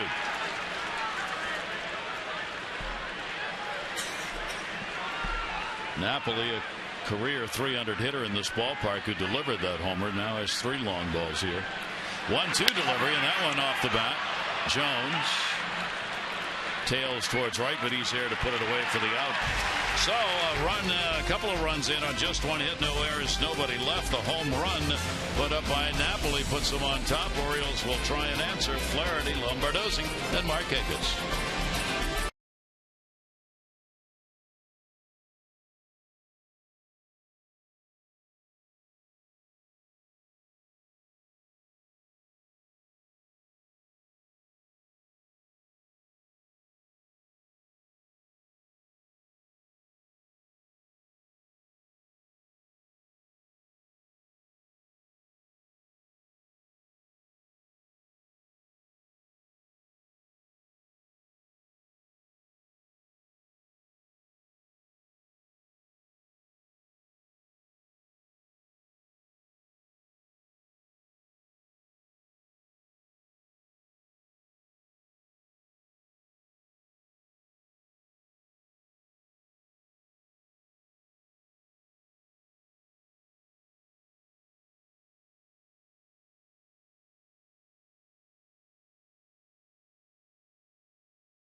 brought to you by PNC Bank for the achiever in you, and by Navy Federal Credit Union. Navy Federal Credit Union, proud to serve the military. If you're a member of our nation's armed forces, the Department of Defense, or if your family is, we'd be proud to serve you too. With Jim Palmer, I'm Gary Thorne. 4-2 ball game. Red Sox and Orioles going at it, and so are the youngsters with the cotton candy. 61 degrees when we started the ball game. Very pleasant night here at the ballpark. That'll keep you warm. That'll do it. Here's Ryan Flaherty with Middlebrooks again playing way in at third base. Flaherty popped out to third. His first time up. Middlebrooks, see where he's standing. He moves in even a couple of steps more on the pitch. 0-1 deliveries outside. He doesn't want one of those pitches hit by Flaherty on the outside part of the plate. He stung right at him. 1-1. 4-5-0 Red Sox. 2-3-0 for the Orioles. And that off-speed breaking ball is in there for a strike 1-2. Yeah, you can really see how the Red Sox are going to try to pitch Ryan Flaherty. 3 pitches, 3 breaking balls. Stay away from the fastball, even though he's thrown 93% of them. And that'll be foul back. As was true in the ball game last night, the differential may not sound big, but it really is. The at-bats last night, the Red Sox had 36 at-bats. The Orioles had 28. And that's happening again tonight. You look at the Red Sox, they've already gone through to Gomes, number 5. He's already had his 3rd at bat. The Orioles, bottom 2, haven't had their 2nd yet. This is only the 2nd time up for Flaherty and then for Lombardozzi. So last night it was Lester who was efficient. Tonight it is Lackey. As the Red Sox have had more chances as far as getting to the plate's concerned.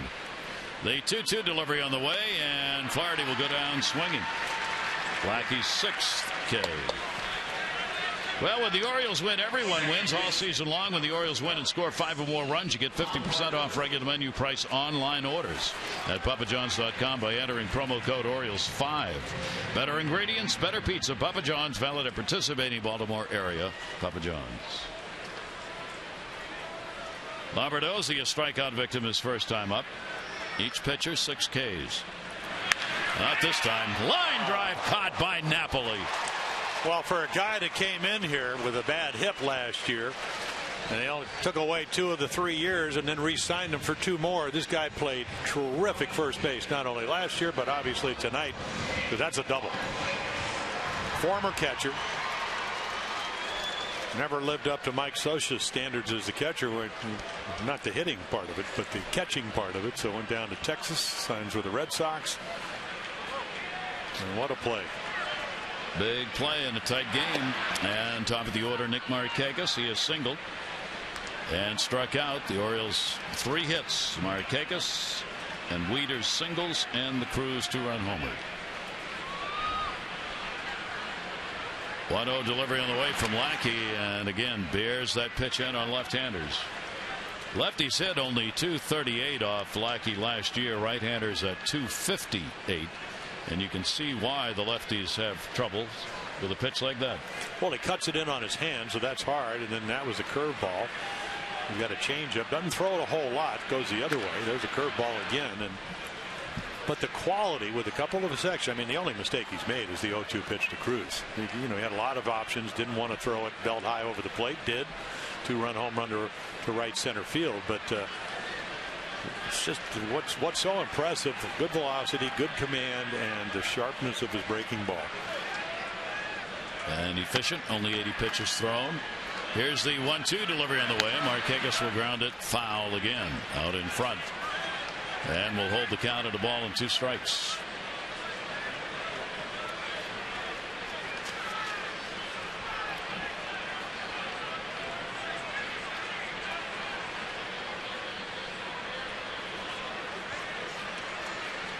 Pitches 3 and 4, about as fat a pitch as Lackey's thrown in the game, and those weren't down the middle. Here's the 1-2 delivery on the way. Markakis again has to fight it off. Well, the good breaking ball, the spin just keeps coming, and if you get underneath it, which he hasn't really done very often tonight, it rolls. If you stay on top of it, it dives, and that's what his breaking ball's been doing all evening. Markakis joined in the battle here, and the 1-2 delivery from Lackey goes the other way. Middlebrooks had moved back and over with the count and was perfectly positioned. So a 1-2-3 inning picked up. That's the third of such innings Lackey's had in the game.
Action. Final game of the 3-game set against Boston. Wei Chen. Felix Dubrow will be opposing him on the mound. Our coverage on Masson will begin at 6:30 with those extra presented by Geico, and our game coverage at 7. All the access you need right here on Masson. A couple of lefties. DeBrant 11-game winner, as you can see. Wei Chen missed a couple of months with the rib injury last year, so for the Orioles to get where they want to go, the promised land, the postseason, he's going to have to get back to where he was 2 years ago, his first year when he won 12 games. And here's Grady Sizemore, who will take the pitcher a ball. Jimenez working here in the 6th inning. Sizemore has flied out and struck out. Bogarts and then Brzezinski will be due up against the Orioles right-hander in his Orioles debut. And that will catch the inside corner for a strike. 1-1.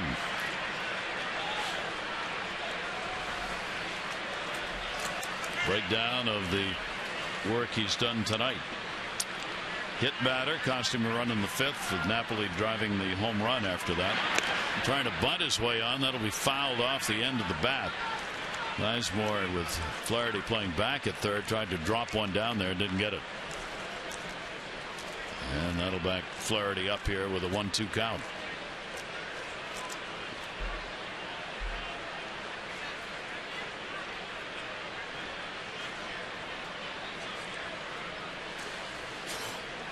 That is with a 1-2 delivery on the way to him, and that ball's going to go down the line, and it will curve foul.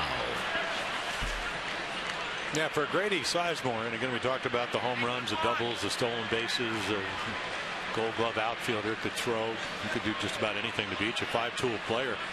The amazing thing is that he originally signed with the Expos. One of the great trades for Cleveland was Cliff Lee and Brandon Phillips. Colon going the other way, who's still pitching. At age probably 41? Yeah, I think 41. Chris Tillman, who started his first Major League start on opening day. Tillman back in the rotation, will be going against the Detroit Tigers. Orioles will have Gonzalez, Norris, and Tillman in the 3-game set in Detroit. 2-ball, 2-strike count on Sizemore. And that one punched in the air to left field. It'll stay up and put away by Lowe. Sizemore retired, one away, 6th inning. It's time for you to tweet your photo using hashtag MasonOrioles for a chance to have it shown in an upcoming game broadcast. Brought to you by AT&T. Not sure if I want to be the person processing those photos or not.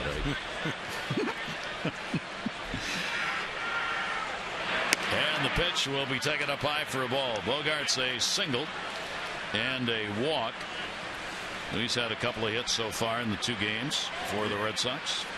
Yeah, kind of reminded me so much of Manny Machado, the way he used the field, the double on opening day down and shot it into the corner. And the other thing, if you're pitching against him, what's so annoying at 21 is that he doesn't swing at balls. You want young pitchers to, hitters to chase and expand the strike zone. Doesn't look like he does that very often. He'll take that pitch inside. He loves baseball. He's a real fan. I mean, there are some players who aren't necessarily fans of the game. He is. He is constantly learning, especially about the Red Sox history and the players who've been in a Boston uniform. Asked all the people around the team who've been around for any length of time. You kind of love that in a young player if you're a baseball fan, to see that kind of interest, and Bogarts has that. And guess who his favorite shortstop is? Inside, he's got another walk. Derek Jeter. Derek Jeter. Growing up in Aruba, said he watched him in the World Series. He didn't have a choice. They were in there for 5 out of 6 years. You're watching the World Series, you're watching Jeter. So another walk. Bogart's on all 3 times now he's been up. He's drawn 2 of the 3 walks surrendered by Jimenez, and Webb in the bullpen for the Orioles. Pitch count up to 94 here in the 6th inning. Pierzynski has struck out and flied out. Davis holding the bag at first. As you mentioned, they don't run a whole lot. Victorino and Ellsbury traded, and Pedroia, of course, another guy that can steal, but you just have to make sure you don't give him a big lead. And he's got a fairly substantial lead. Pierzynski goes after a pitch, fell off the table for a strike, and just flips the bat around and steps out. Well, they play him about a step to pull. And you can see Adam Jones just to the would be the left shoulder of Ubaldo Jimenez, because that way he can see the ball in the hitting zone. One delivery to him, grounded towards first. Nice play, Davis. One relay to first. Major league double play. Jimenez gets over to cover Chris Davis. Starts it out.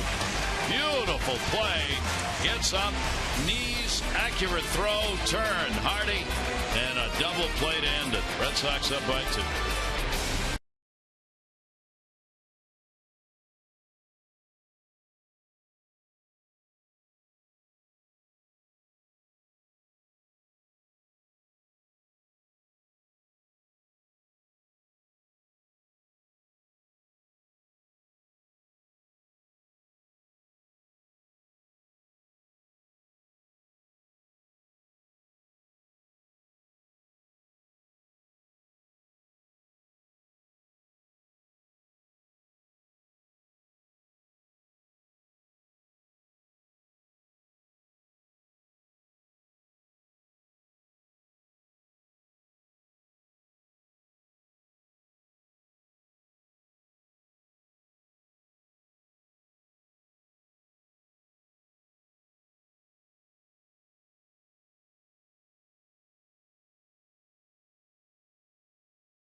The second of the season where the long balls matter.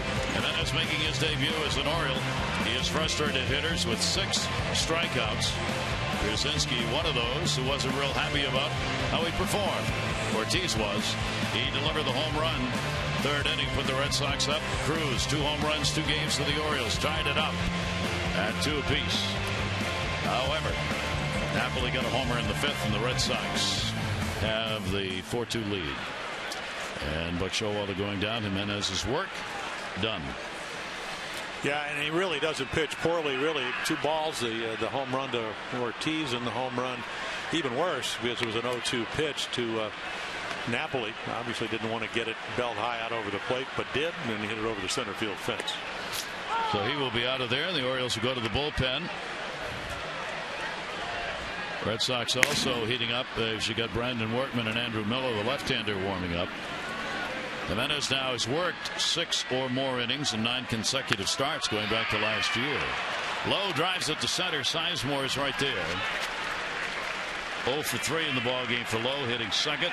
Bottom of the 6th inning, 1 down. Adam Jones will follow, and then Davis. Well, there are the pitches, 85 of them, and you can see the large percentage of them fastballs. And why? Because he's commanded. He's had late life. He's been able to throw strike 1. You know, there are a lot of games where you react to the way the hitter reacts to you. Where's the bat hit? And good pitchers, they can see that. Adam Jones has been a strikeout victim twice, has not been able to get the good swings he'd like against Lackey. Adam has hit under 230 now, lifetime against Lackey, or right around 230. Has 3 home runs against him. 0-1 delivery. That'll go to second base. Pedroia. 2 down. Orioles going to return home on Friday, April 11, to begin a 6-game homestand with the Blue Jays and the Rays. Get your tickets now for the first weekend series of the 14-year and back the Birds. American League East Showdowns coming early. Celebrate the 60th anniversary season. For tickets, Orioles.com or 888-848-BIRD. 2 down, bases empty. Here's Chris Davis. Goes after 1 down low right off the plate for a strike. Chris, a walk, scored in the 4th. Flied out his first time up.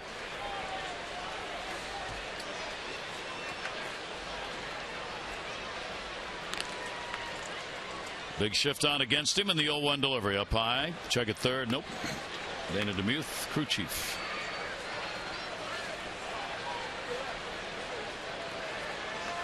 Well, what now? 89 pitches, 67 of them for strikes.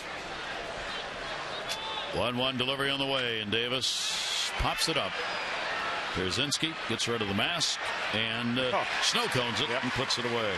So another 1-2-3 inning. That's 7 in a row set down by Lackey.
His first start as the Orioles.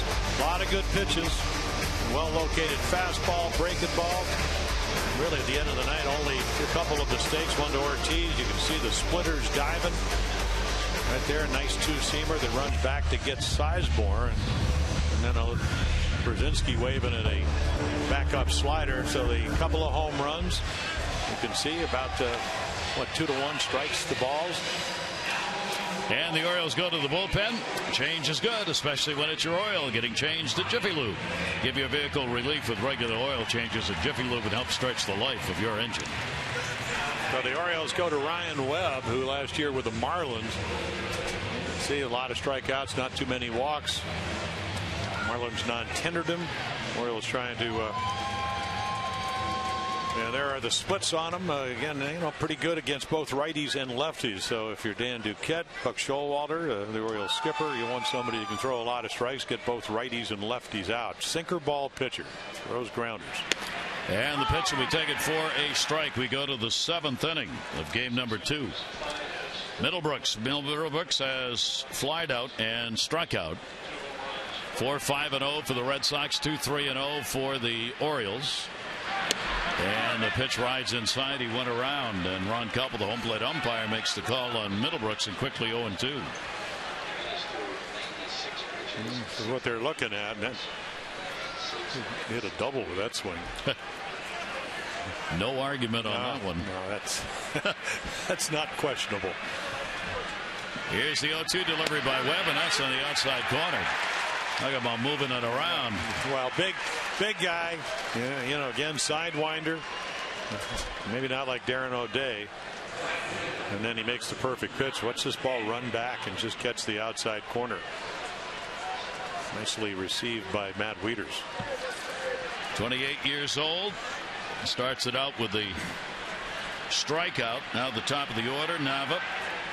Hit by a pitch, 5th inning. Scored ahead of Napoli in the home run. He was popped out and been called out on strikes. Works out of the stretch to Daniel Nava.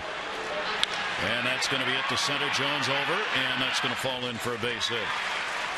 Nava's on, picking up his first hit of the new season, a 1-out single. The Junior Orioles Dugout Club, Birdland's best value in family entertainment. Kids 14 and under.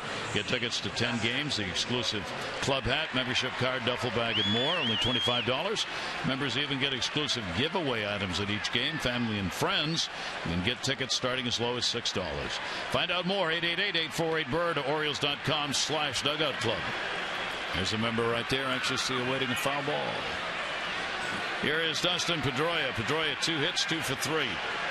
2 singles. He has scored a run in the game. 28-year-old's pitch to him is going to be outside for a ball. So down to crunch time here in the 7th.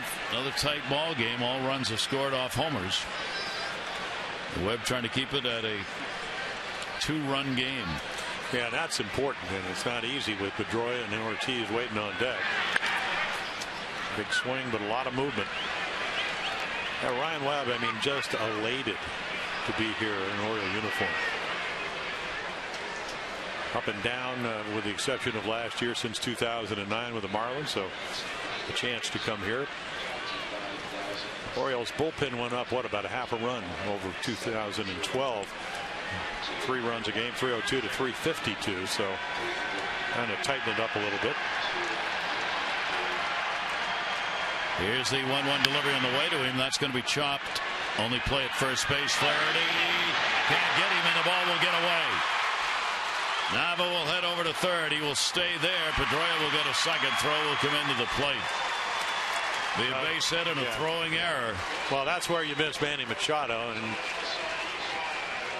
he's just so good. Platinum Gold Glover, not an easy play. You got to have arm strength. You got to play. Let's see if he circles it. So he tries it. You can see the little circle, and then the throw, and it just skips. And it skips so far out. Chris Davis, who for a big home run guy, really agile around the base, just can't come up with that one, trying to snag it. Well, probably the toughest play for a third baseman, because you're throwing from foul territory. The ball sinks a little bit. So Pedroia's got 3 hits in the game, 3 for 4. First error of the season with the Orioles. They will walk Ortiz. Yeah, and this is what happens when you don't score runs. You're down by 2. You have to play percentage baseball.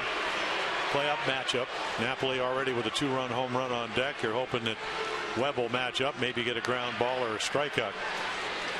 Brian Mattis, the left-hander in the bullpen for the Orioles. This will load it up. with only one away here in the 7th inning. Webb's pitch taken outside. That'll be ball 3. As you would expect each season, Ortiz always up there when it comes to intentional passes. And we'll take another one right there. So bases are loaded. Napoli, the home run in the 5th inning. 1 for 3 in the ball game. And a key moment in this one. Well, huge game for the Red Sox. Every year they win, they start well. Last year 18-8, 2004 15-6, 16-8 in 07. All those years they end up with the World Series. So you get a guy that drove in 30 runs last April, his first month as a Red Sox. Sacks full, 1 down. Infield, double play depth.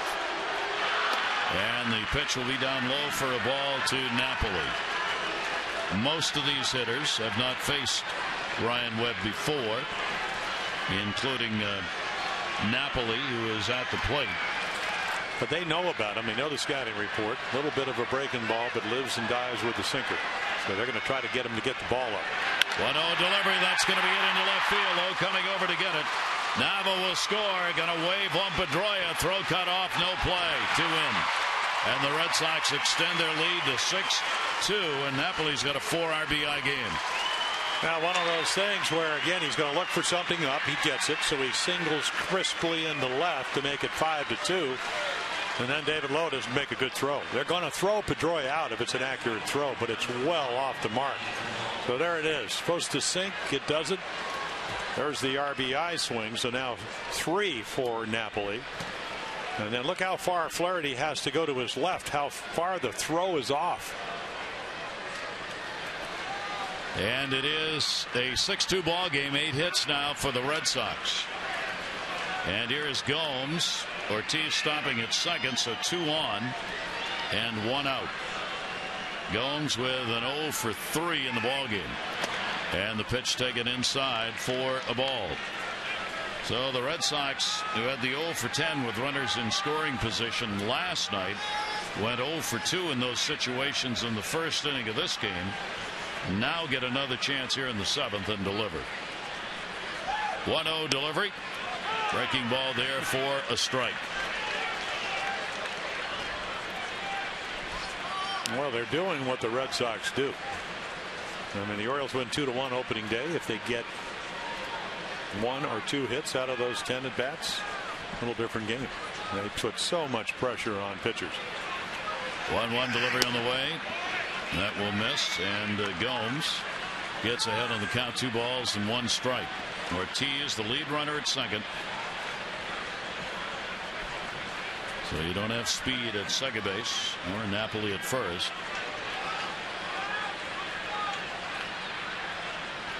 Webb with a 2-1 delivery, and that's going to miss inside, and the count goes to 3-1.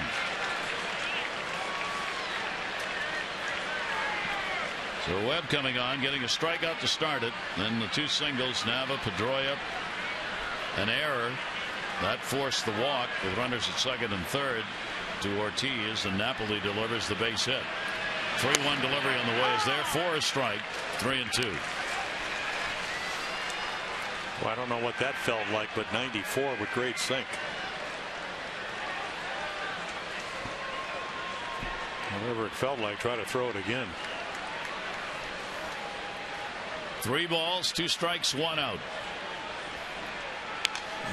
And do it again.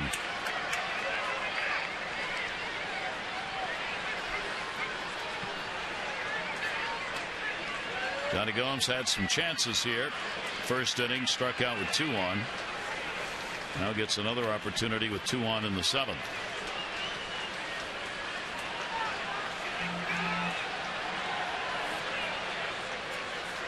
Three-2 delivery again by Webb, and a ground ball right back to him, and he bobbles it. Only play is going to be at first.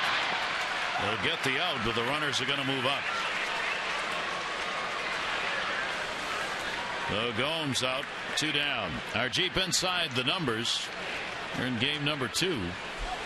You see last April the ranking, the Red Sox the best in April at 18-8. Opponents hit only 224, the lowest. They had the third highest runs per game, third highest batting average in the opening month of the year. And that will be it, as Buck Showalter is out. Pitching change will be made, and Webb leaves, responsible for the 2 base runners on. Brian Mattis coming on to face Grady Sizemore.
Came in the 8th inning with a couple of guys on. Orioles with a 2-1 lead and able to get A.J. Pierzynski to bounce back to him on a backup slider. I thought it was a changeup. He said no, on a good slider. So same type of situation, matchup, trying to get Grady Sizemore out. As the Red Sox have added 2 here in the 7th. So a big out here if the Orioles are going to stay within striking distance. Sizemore, 226 career average against left-handers. Runners at second and third and 2 down. And Mattis' pitch will be inside. Sizemore's taken an 0 for 3 in this one, a 2 for 7 in the first 2 games, including the home run. So Brian Mattis, who has become one of the specialists out of the bullpen in Major League Baseball for the moment, comes on to get yet another left-hander. And the pitch is in there for strike 1-1. Yeah, it hasn't had the velocity, at least this spring and early into the season as he'd had in other years. 89 versus maybe 91. We've seen him throw 93, but he stranded 47 out of 52 runners since he went to the bullpen. Over the last 2 years, he's done an outstanding job. And once again, trying to throw that 89-mile-per-hour fastball, misses down and away. 2 ball, 1 strike count on Sizemore. Bogarts is on deck. Ortiz, the lead runner at third base, and Napoli is on at second for Boston. Base hit here could score a couple of put-away runs. Mattis with a 2-1 delivery and will miss with it, and he falls behind 3-1. And that's why you can't give in. Not that you want to face Bogarts, who's waiting on deck, but you have first base open. Mattis, the left-handers, hit 168 against him last year. The right-handers, 302. And nobody up in the bullpen, and this is why they stretched him out. He was a starting pitcher this spring, trying to work on getting both lefties and righties out.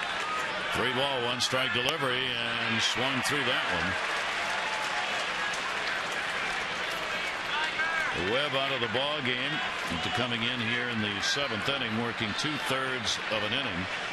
3 hits off him, 1 intentional pass, 1 strikeout, and responsible for the 2 base runners on. Grady Sizemore, 3-2.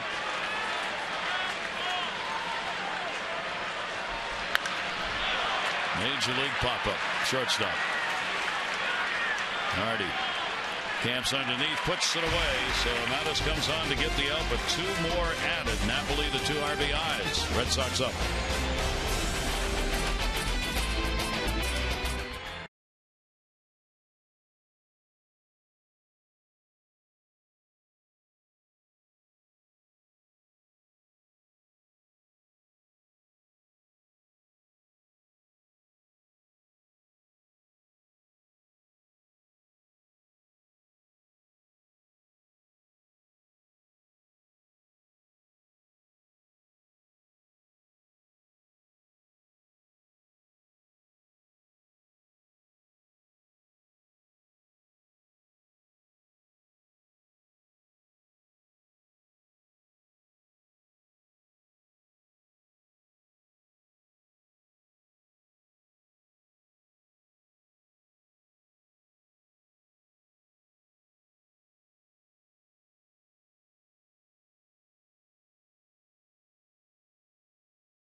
by Miller Lite. Nelson Cruz going the other way with a home run off Lackey that would tie the ball game up at that point at 2-2. Edward Mujica comes over from the Cardinals as a free agent. Check that out, 37 out of 41. But then again in September really ran out of gas.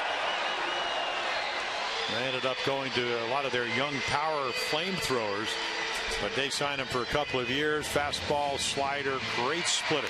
That's his outfit. So been around, started in the American League with Cleveland, San Diego, Florida, and then over to St. Louis, trying to bolster the back end of this bullpen. So the Orioles need some base runners. Cruz, Wieters, and Hardy will be due up. Ninth different Oriole to have a home run in each of the team's first 2 games of a season. Nelson Cruz, he'll take another one here or just anything to get on. Try and get something going. Lackey out of there with a chance to be the winning pitcher. Solid performance. 2 runs. Gave up only 3 hits in 6 innings with a walk and 6 strikeouts. If you go back to last year, John Lackey has now worked 6 or more innings, 19 of the last 20 starts. Yeah, he has been the model of consistency. The 0-2 pitch to Cruz. Can't get it back. That was pretty much the only, at least glaring mistake he's had. Great stuff, great command, got everything over. Other 2 hit singles, and there's a strike called on a breaking ball. Mujica got it in there, and Cruz is retired. No, that's the dancing splitter. Kind of looks like something that goes straight down. So enough strikes to get to 2 strikes, and watch this ball drop. Just come back and tumble to the bottom of the strike zone. Mujica gets the K. There's O'Day in the bullpen for the Orioles. Wieters a single, and he is struck out. Bolstering the bullpen, an offseason need for the Red Sox. Even though they're world champions, they finished 10th in ERA for the bullpen after their starters were 4th best. Their starters ate up a lot of innings as well, which really helped the cause for the Red Sox, as the Red Sox starters, they had the 3rd most innings pitched last season for their starters. 2-0 delivery on the way to Wieters down to first base. Couple of hops. Napoli to the bag. And there are 2 down. Follow the Orioles live all season long with the award-winning MLB.com at bat for your iPhone, iPad, Android, BlackBerry 10, or Windows Phone 8. Live audio, scores, stats, breaking news, highlights, and more. Text at bat 31826 or go to Orioles.com for details. 2 down here in the 7th inning. The Orioles' last base runner was Matt Wieters, who had a single in the 4th inning. And then you brought, Mujica last year with the Cardinals walked 5 in 60 innings. So you're going to have to earn your way on. 9 home runs. That splitter, again, he's not overpowering type of guy, but he does have 3 pitches. The splitter is a strikeout, ground ball pitch. And that pitch is in there for a strike to Hardy. J.J. Hardy is grounded out, flied out in the game. Mujica with a 1-1 delivery. He works in a hurry. Lefties hit 232 off him. Right-handers 256. Not big averages either way. Yeah, relatively young at 29. Doesn't turn 30 till 10th of May. 2 down, bases empty, and the 2-1 delivery will be fouled back.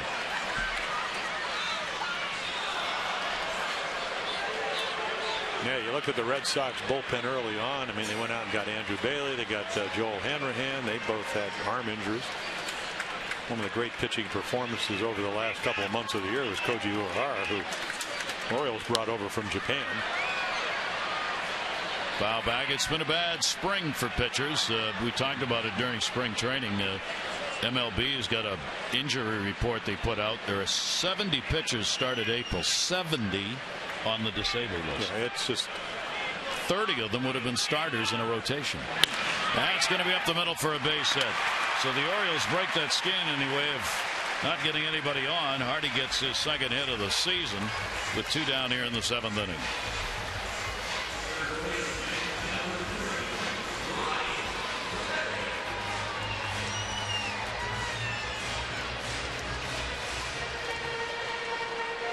Nine in a row had been retired by Lackey and Well, he got until the base hit there by Hardy. Now Flaherty up. Flaherty looking for his first hit of the year. He has popped out and struck out. And they hold Hardy on with a 4-run lead at first, which is very unusual. With a left-handed batter who rips it foul.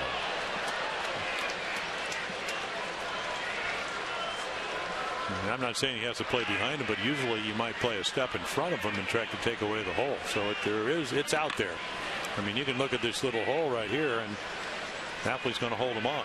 Pretty good chance Hardy won't go. What do you think? Well, he's not going to run. I'm just saying it opens up the hole. No, I know. That's what I mean. Yeah. 0-2 count. He's not going anywhere. Well, unless contact is made with 2 outs, and then he will streak towards the. As only he can do. Yeah, that's right. He'll tell you I'm fast in straight lines. 0-2 count with 2 down. Flaherty takes it. It's in the dirt. Blocked by Pierzynski. Ball and 2 strikes. Orioles were out hit in the ball game, even though they won it last night. They were out hit 9-6, getting the 2-1 win. They've been out hit in this game 8-4 so far, but trail in this one by 4. And Flaherty puts it up in the air, center field. Sizemore, and he's got it. No runs, 1 hit, no errors, 1 left on base, 7 complete, with the Red Sox leading at 6-2.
Presented by authority of the Baltimore Orioles and may not be reproduced or retransmitted in any form. And the accounts and descriptions of this game may not be disseminated without the express written consent of the Baltimore Orioles. So the Orioles here in Charm City are going to need a little charm here at the end of the ball game. Hold the Red Sox and try and get some runs. And the first part of that's the responsibility of Darren O'Day. Yeah, that's back-to-back great years for the Orioles. 69 games 2 years ago, 68 last year. Low ERAs both time. The one number that jumps out is right there, 309. So what did he do? Tried to add a little bit of a changeup. Worked with Todd Froworth. Used to pitch with the Orioles. Now a scout in the Oriole organization. And they're trying to add that third changeup. That third pitch, the changeup, and you know, normally when you come in with a lead, you go, you know, your breaking ball and your sinker so good. When would you throw it? This may be a game where we might see that changeup. Maybe not to the righties, but certainly some of the left-handed hitters. Bogaerts will lead it off. Bottom third of the order for the Red Sox, and he will take the pitch for a strike, facing O'Day for the first time. Bogaerts has been on all 3 times. Couple of walks, and he has picked up a single, showing that great young patience at the plate here in this game. O'Day on for Mattis, who worked a third of an inning, got the out. Webb 2/3 of an inning, charged with 2 earned runs on 3 hits, 1 intentional pass, and 1 strikeout for Webb. So here we are in what, the 9 innings, 17th inning. He's had 1 play at shortstop. 1 ball, 1 strike delivery to him. Speaking of short, Hardy. Davis the stretch to get him, one down. One away in the 8th inning. Pierzynski and then Middlebrooks due up against O'Day. Pierzynski with a 1 for 6 off the Oriole right-hander. Pierzynski has struck out it into a double play and flied out with the 1 hit now in the 7 at-bats he's had in the 2 games. Yeah, kind of an important inning for Darren O'Day, only in the sense that he will get to feel the ball in colder weather. Obviously a guy you bring in when you have leads. And second base and a base hit. Jones over to get it. So Pierzynski's on, 1 for 4 in the ball game, 1 out single here in the 8th. So he's happy. Of course, his job tonight is that he did a terrific job with John Lackey. Last year it was David Ross, who's still on the club, and Sultan Lamacchia. This year it looks like AJ is going to do most of the talking about AJ Pierzynski. So you've got to have that bond. They were in sync with the exception of 1 pitch. Now Will Middlebrooks. Middlebrooks 0 for 3, 0 for 6 in the 2 games. Hasn't had a hit against O'Day in 5 at-bats. 1 down, double play depth for the infield, and the pitch will miss down low for a ball. Jimenez in his debut for the Orioles, 4 runs, 5 hits over 6. Webb, Madison, now O'Day. Lackey gave up 2 runs, 3 hits over 6. Mohican for him, and a 6-2 lead for the Red Sox. 1-0 delivered. That's there for a strike. Well, what you find out when you pitch for an American League East team is that there's one pitcher's park, and that's Tampa. Everybody can hit. They work the count. Almost every team, with exception maybe Toronto, and they're just trying to hit 3-run home runs. They do that quite well. Missed with that on the outside corner. 2-ball, 1 strike count. They've been written off a good deal already by a lot of the prognosticators. I don't think so. I think Toronto's going to be a better team than a lot of people give them credit for. I don't think they're going to win anything, but I think they're going to be better than last year. 2-ball, 1 strike count. And he got him out in front, 2-2. Yeah, ideally you don't want Jose Reyes, who's your impact guy, leading off to go on the DL with a hamstring problem, which has been the case, but they got to stay healthy. Brandon Morrow's got to be healthy and be able to pitch. Everybody knows if he's healthy, which has been a stretch. Pitching really let him down last year, and injuries piled up on him. 2-ball, 2 strike count with 1 out. And he'll hold it at 2-2. I just don't see how the Yankees are going to win a lot of games this year.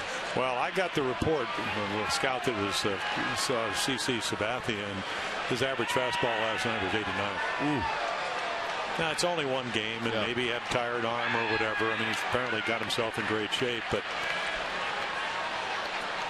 last year he was 91 to 93, and that was down. That ball to center. Jones, second baseman back, will make the play on it. Throw to first, double play.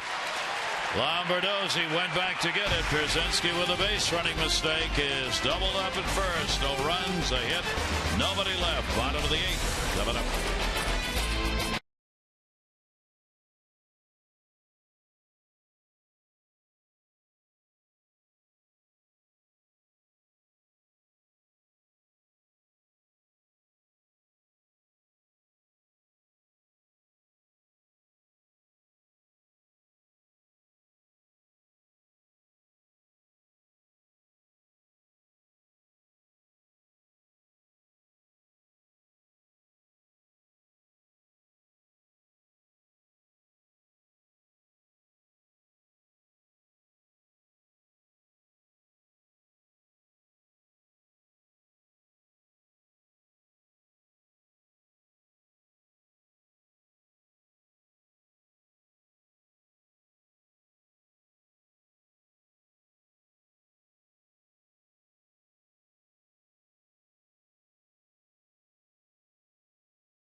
Baylor, Paul Mitchell, Mike Torres went to the A's for Kenny Holtzman, Reggie Jackson, Bill Van Bommel.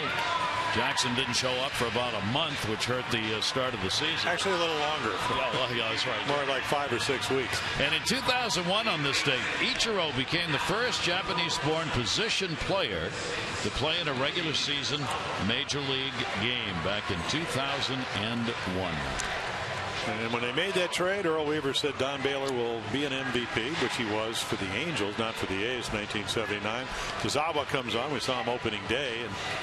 And again, hard thrower, 93, 94, breaking ball, splitter. And of course, we want to send our best to Don Baylor. You know, catching they had the two MVPs. Vladimir Guerrero, who played here with the Orioles, but he threw out the first pitch and kind of threw it low and away. Don reached for it and ended up breaking his leg. So we wish him well. Hitting instructor now with the Angels. Also want to send out Don Werner, a catching instructor, going through some health issues. Is going back down to Dallas tomorrow, so we send our best to him. I had a chance to talk to him today. So Buck Showalter, obviously everybody in the Oriole clubhouse sending his way. The Oriole catching instructor, instrumental when Matt Wieters came to the big leagues. Great guy. We wish you well going back home. So the Orioles will face Tazawa for the second time. He worked an inning in the opener and had one strikeout. Lombardozzi will lead it off, 0 for 2, robbed of a hit last time up. Napoli line drive shot that he went up and hauled in, took a double away. Markakis low, due up in the inning, and Lombardozzi's got a base hit. He didn't wait on that one. So there's his first hit as an Oriole. Well, they know he likes to hit the fastball because that's what he hit off John Lackey. John had thrown him all kinds of breaking balls, struck him out the first time, but here's center cut, and he just smacks it back up the middle. Well, the Orioles trying to mount a big comeback late in the game, down by 4 here in the 8th inning. Hit number 5 for the O's. A home run and 4 singles in the game. Well, the reality of baseball is the Red Sox, with a 4-run lead, have to get 27 outs before the Orioles score 6 runs, and the Orioles are going to try to do their best to make it difficult. Markakis with a single, 1 for 3 in the 2 games. Tazawa gets the pitch in for a strike. Against Tazawa, Nick's gone 1 for 3. Even though he had the bloop single over the third baseman Middlebrook's head, that hasn't changed much in the positioning at third. Middlebrooks right off the cut of the grass against Markakis. Tazawa with the 0-1 pitch. It'll be outside. The Orioles needing base runners here. Try and force Tazawa to throw strikes. 1 ball, 1 strike. That was a splitter that missed, and all the other reasons, along with Koji Uehara, Lester, Lackey, even Buchholz, why they got to the postseason. Terrific, all the way to the World Series. 1 ball, 1 strike. Short lead at first base, Lombardozzi. Markakis taps it foul. Wasn't much of a difference for Tazawa last year. 264 lefties, 266 righties. He did give up 9 home runs. Pitched better at Fenway than on the road.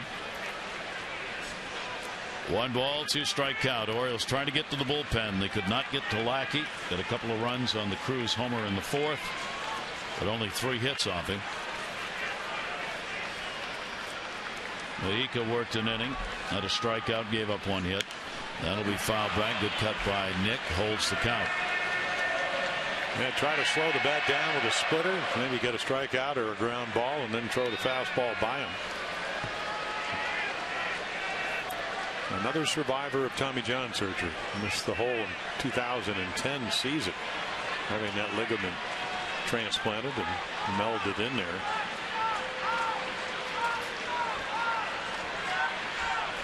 Markakis waiting on the 1-2. And he'll take it. Count goes 2 balls, 2 strikes.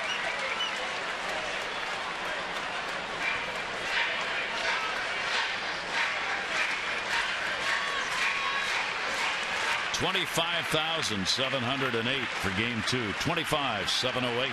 The announced attendance here at Camden Yards tonight.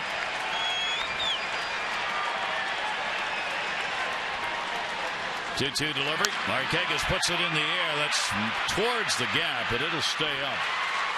Nava comes over to put it away. Marquez retired.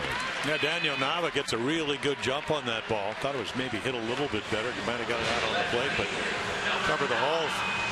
And again, because the fact that they don't know if Sizemore, as you mentioned, will be able to play every day, even though he was able to do that at the end of spring training, and Jackie Bradley Jr. struggling. He even played center field, so he can play all over. First base, there's Sizemore out in center. Now David Lowe will stand in. 0 for 3 in his debut as an Oriole. 1 down. And the pitch is taken inside for a ball.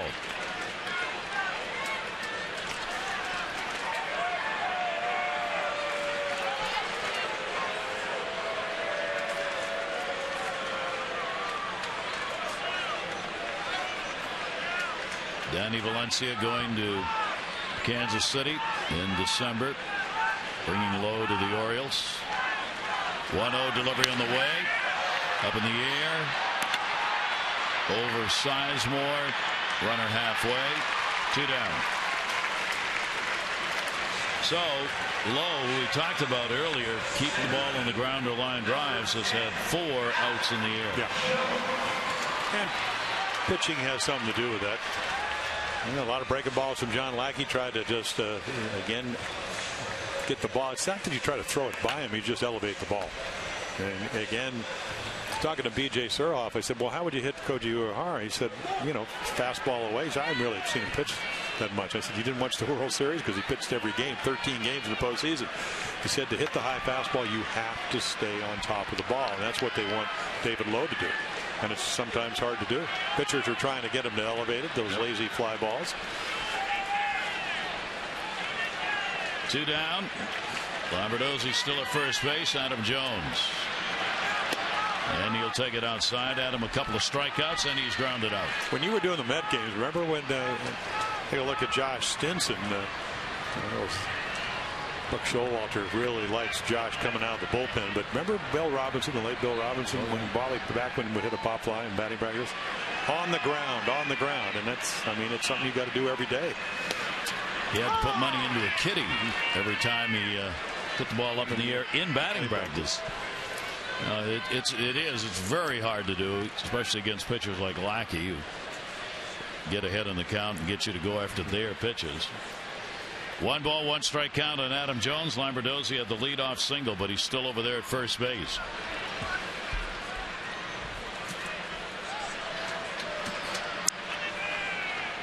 Outfield deep on Adam, and the pitch will be taken down low, not biting on that. And then Mike Hargrove, when he was managing Seattle, if you swung at a ball out of the zone in batting practice, you owed him a dozen titles. That couldn't get expensive. He must have had a black market on that. Why could you possibly use all those? Well, then again, if you played like I do, you'd use them up regularly. Yeah. 2 ball, 1 strike count. Adam with the 0 for 3 in this one. Couple of hits in the opener. And that ball is going to be fouled back. And the count goes to 2-2 on Jones. Yeah, Adam just wants one a little bit in the middle of the plate, and John Lackey didn't help him out. Great life for John tonight. Great breaking ball. Wind up really sound.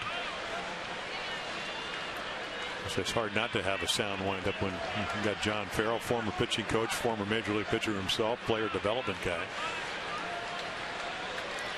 Both managers doing a little pacing. 2 balls, 2 strikes, and 2 down. And Adam, did he go? Nope. And there's a splitter. What a diving pitch that was. So full 3-2. This ball just bottom out, and you can see home plate umpires looking to see whether it's a strike or a ball, so he looks down to first base to see how far the bat went. Well, that was a lot of movement on that pitch. So 3-2, 2 away. Lombardozzi will be going. Napoli moves behind him at first. And Jones will go down swinging. Tag put on. Tazawa gets a strikeout. No runs, 1 hit, no errors, 1 left on base. 9th inning coming up. Red Sox leading at 6-2.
Airlines.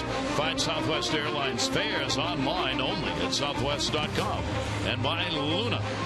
For beautiful new carpet, hardwood, and laminate, call 877-241-LUNA. Gary Thorne and Jim Palmer at Camden Yards. Second game of this 3-game set. Red Sox have a 6-2 lead. Yeah, Josh Stinson comes on up and down 4 times for the Orioles. And then really got on a roll. 9 scoreless appearances after coming up in August all the way to the end of September. One of the 14 starters had the 1 start in April where he gave up, actually pitched well. He gave up 4 home runs here at Camden Yards, but threw the ball well. They love the fact he throws a lot of strikes, tough on righties, got a really good breaking ball. And he will work here against the top of the order. Daniel Nava's been involved in this game, hit by a pitch, scored in the 5th, singled, scored in the 7th. Ortiz has a 2-run homer. Napoli has a 2-run homer. And Napoli has a 2 RBI single. Orioles have the Cruz home run 4th inning.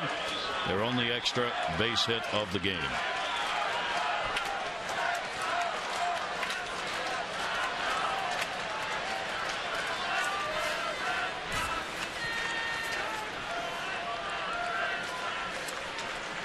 O'Day worked an inning, gave up 1 hit.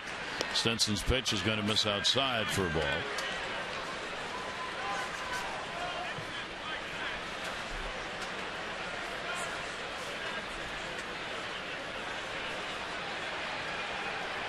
That about sums it up so far for the Orioles. 1-1 delivery on the way down to first and foul. Got up on top of that, but a little bit out in front of it.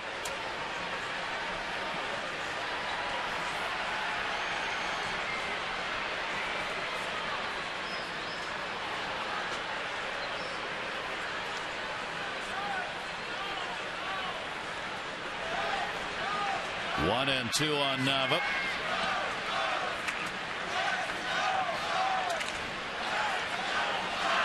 And he fouls that one right straight back. Buck Showalter updating on a couple of the Orioles. Dylan Bundy threw 25 pitches off the mound, so his progress is coming along. And Yohan Santana threw even more than that on the mound yesterday, and they're working him as though he is a starter as far as how they're progressing him along in number of pitches thrown and how often he goes to the mound. Yeah, he was I think very surprised that he was able to come along as fast as he did.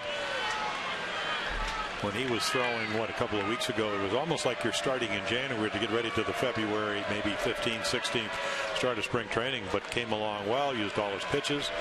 Dylan Bundy, unbelievable windup. I mean, all he has to do is kind of be patient. And boy, when you see that arm, and you know why they gave him all that money, and he was such a highly touted prospect. 3 ball, 2 strike count. Now going to be followed Pedroia and Ortiz. And then there's Kevin Gausman. What an arm. Pitch tomorrow night. We'll keep an eye on the ball game and have updates from Norfolk on the start, their first game.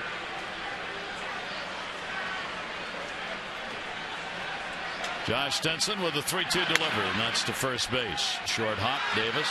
Stenson covers, and the out recorded. Yeah, if you can't catch it, you're kind of in the locale of first base. Make sure your pitcher gets over there. Can never ever assume a first baseman, even though Chris Davis is a gifted glove man. Never assume they're going to catch it. That'll bring up Dustin Pedroia. Then, of course, it's hard not to. Everybody's yelling, "Get over there! Get over there!" Just make it automatic. Yeah, it pretty much should be. Pedroia's had another big night. 3 singles in the ball game. He has scored 2 runs, and the only out recorded on a fly ball to center field. Well, Pedroia 2 for 5 in the ball game last night, 3 for 4 in this one. And the pitch will be taken down low for a ball. 9 hits in the ball game for the Red Sox. And Farrell's team so far so good with that 6-2 lead.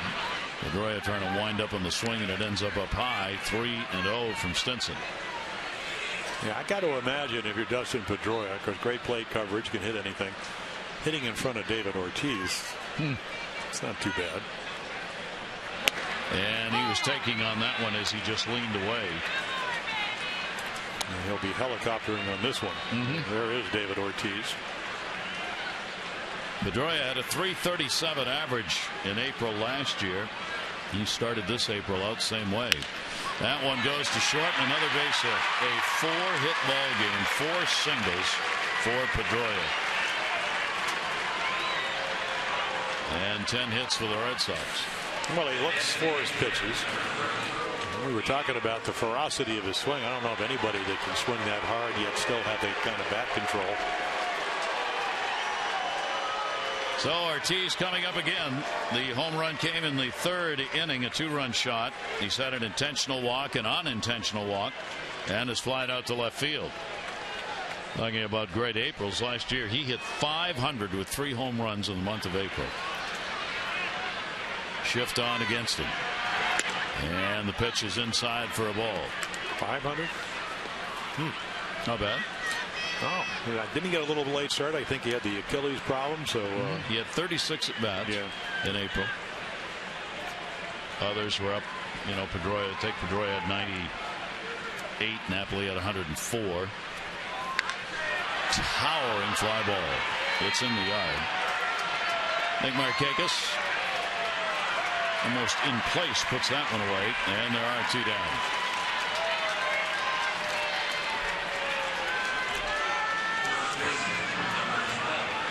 Two down. Runner remains at first base for Napoli. 4 RBI ball game for Mike Napoli. 2-run homer and a bases loaded 2 RBI single.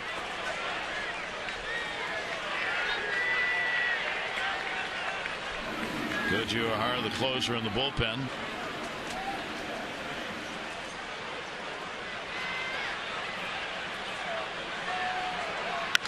Napoli tears into that one, sending Jones back, but he'll get there, and he will make the count. No runs, 1 hit, no errors, 1 left on. 3 outs for the Orioles to work with. Davis, Cruz, Wieters.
Line so far, and the former Oriole who had such a magnificent end of the season and postseason, Koji on the pitch.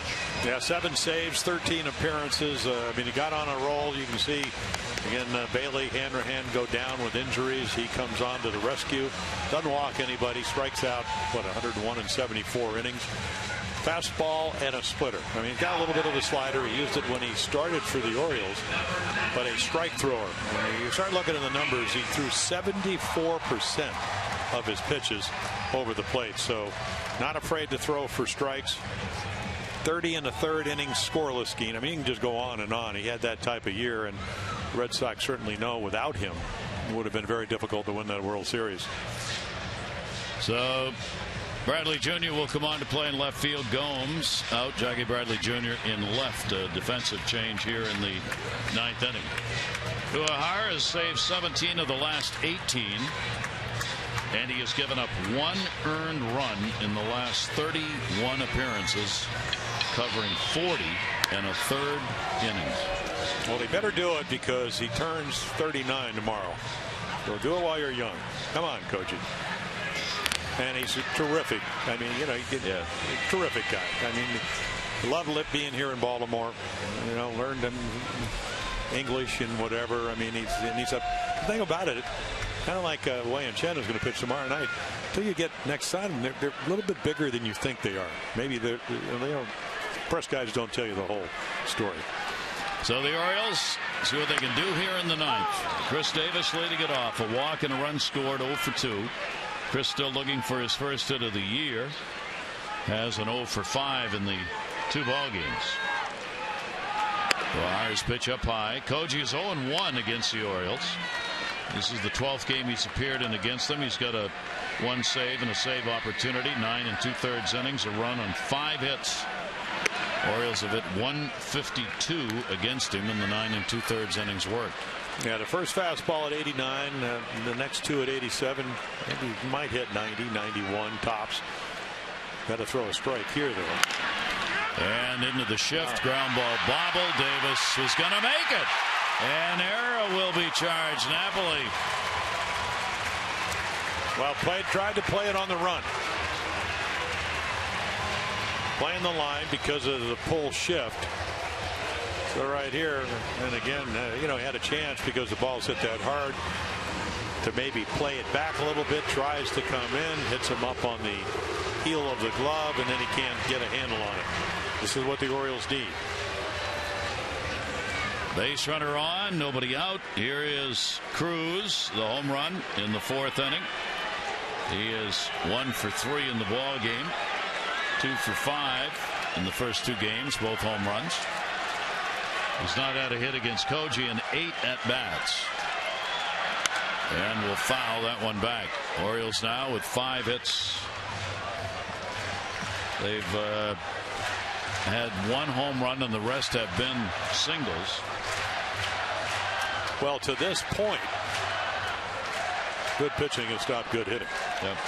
Even on the opening game when the Orioles were able to win 2-1.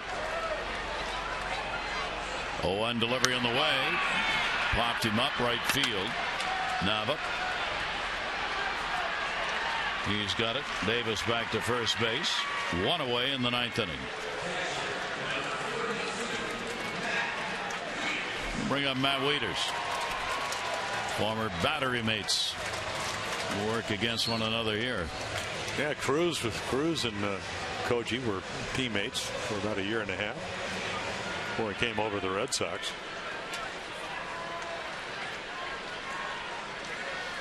Red Sox have left 7. The Orioles have left 4. Wieters going after it will pop it up. Pierzynski will run out of room.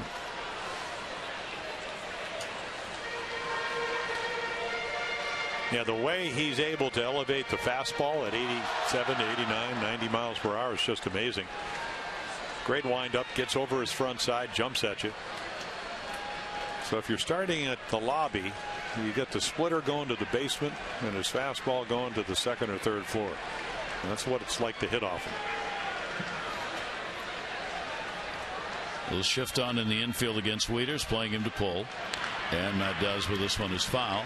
So a 2-strike count from Koji. Good work by the bullpen. Maika worked an inning. He gave up 1 hit, had a strikeout. Tazawa worked an inning, 1 hit and a strikeout. Lackey could pick up the win in the game. He would be 14-5 lifetime against the Orioles if the Orioles do not come back here in the 9th inning. 0-2 count. Runner off first and got him.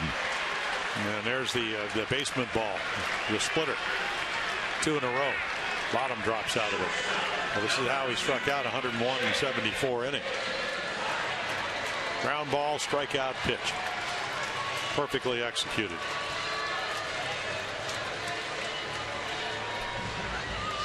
Well, the change of speed and the movement gets Matt Wieters. Hardy with a single, 1 for 3. And the pitch is there for a strike. Jimenez, the pitcher of record for the Orioles, with the 4 runs, 5 hits over 6.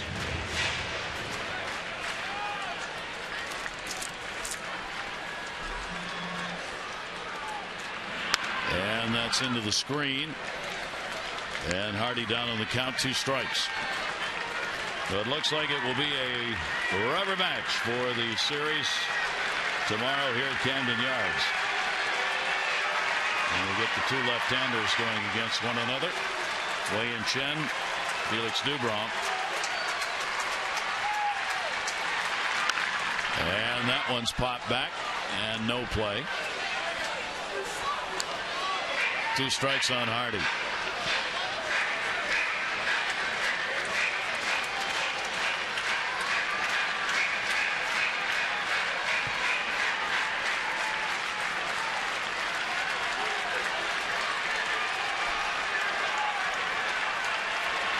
And the 0-2. Hardy battling, keep the ball game alive. Back into the screen. We'll hold it at a 2-strike count. Orioles at the moment 25-13 against the Red Sox over the last 2 years. Have played well against them. We're talking about all the 1-run games they've won. Red Sox have actually outscored them over that span. Here's the 0-2 delivery. Hardy, that's on a bouncer. Runner will go. Well, you talked going into the night what the Royals had won 6 out of 8, but were outscored 34-30. So it's kind of the way the series has gone for the last 2 years. The Orioles win the 1-run games 5 in a row, and the Red Sox win those decided by 3, 4, 5 runs.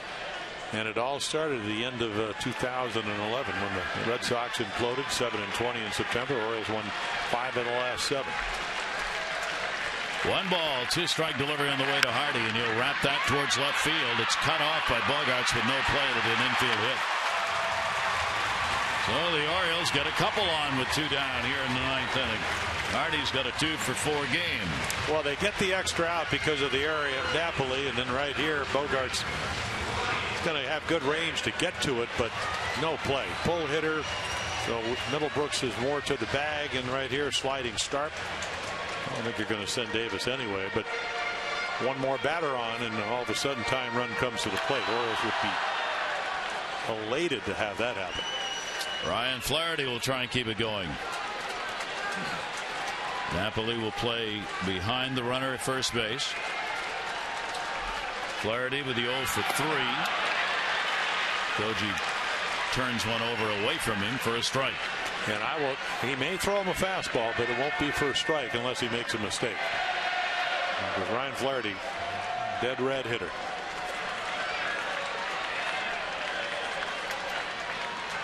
The 0-1's going to be way up high. Pierzynski up to grab it.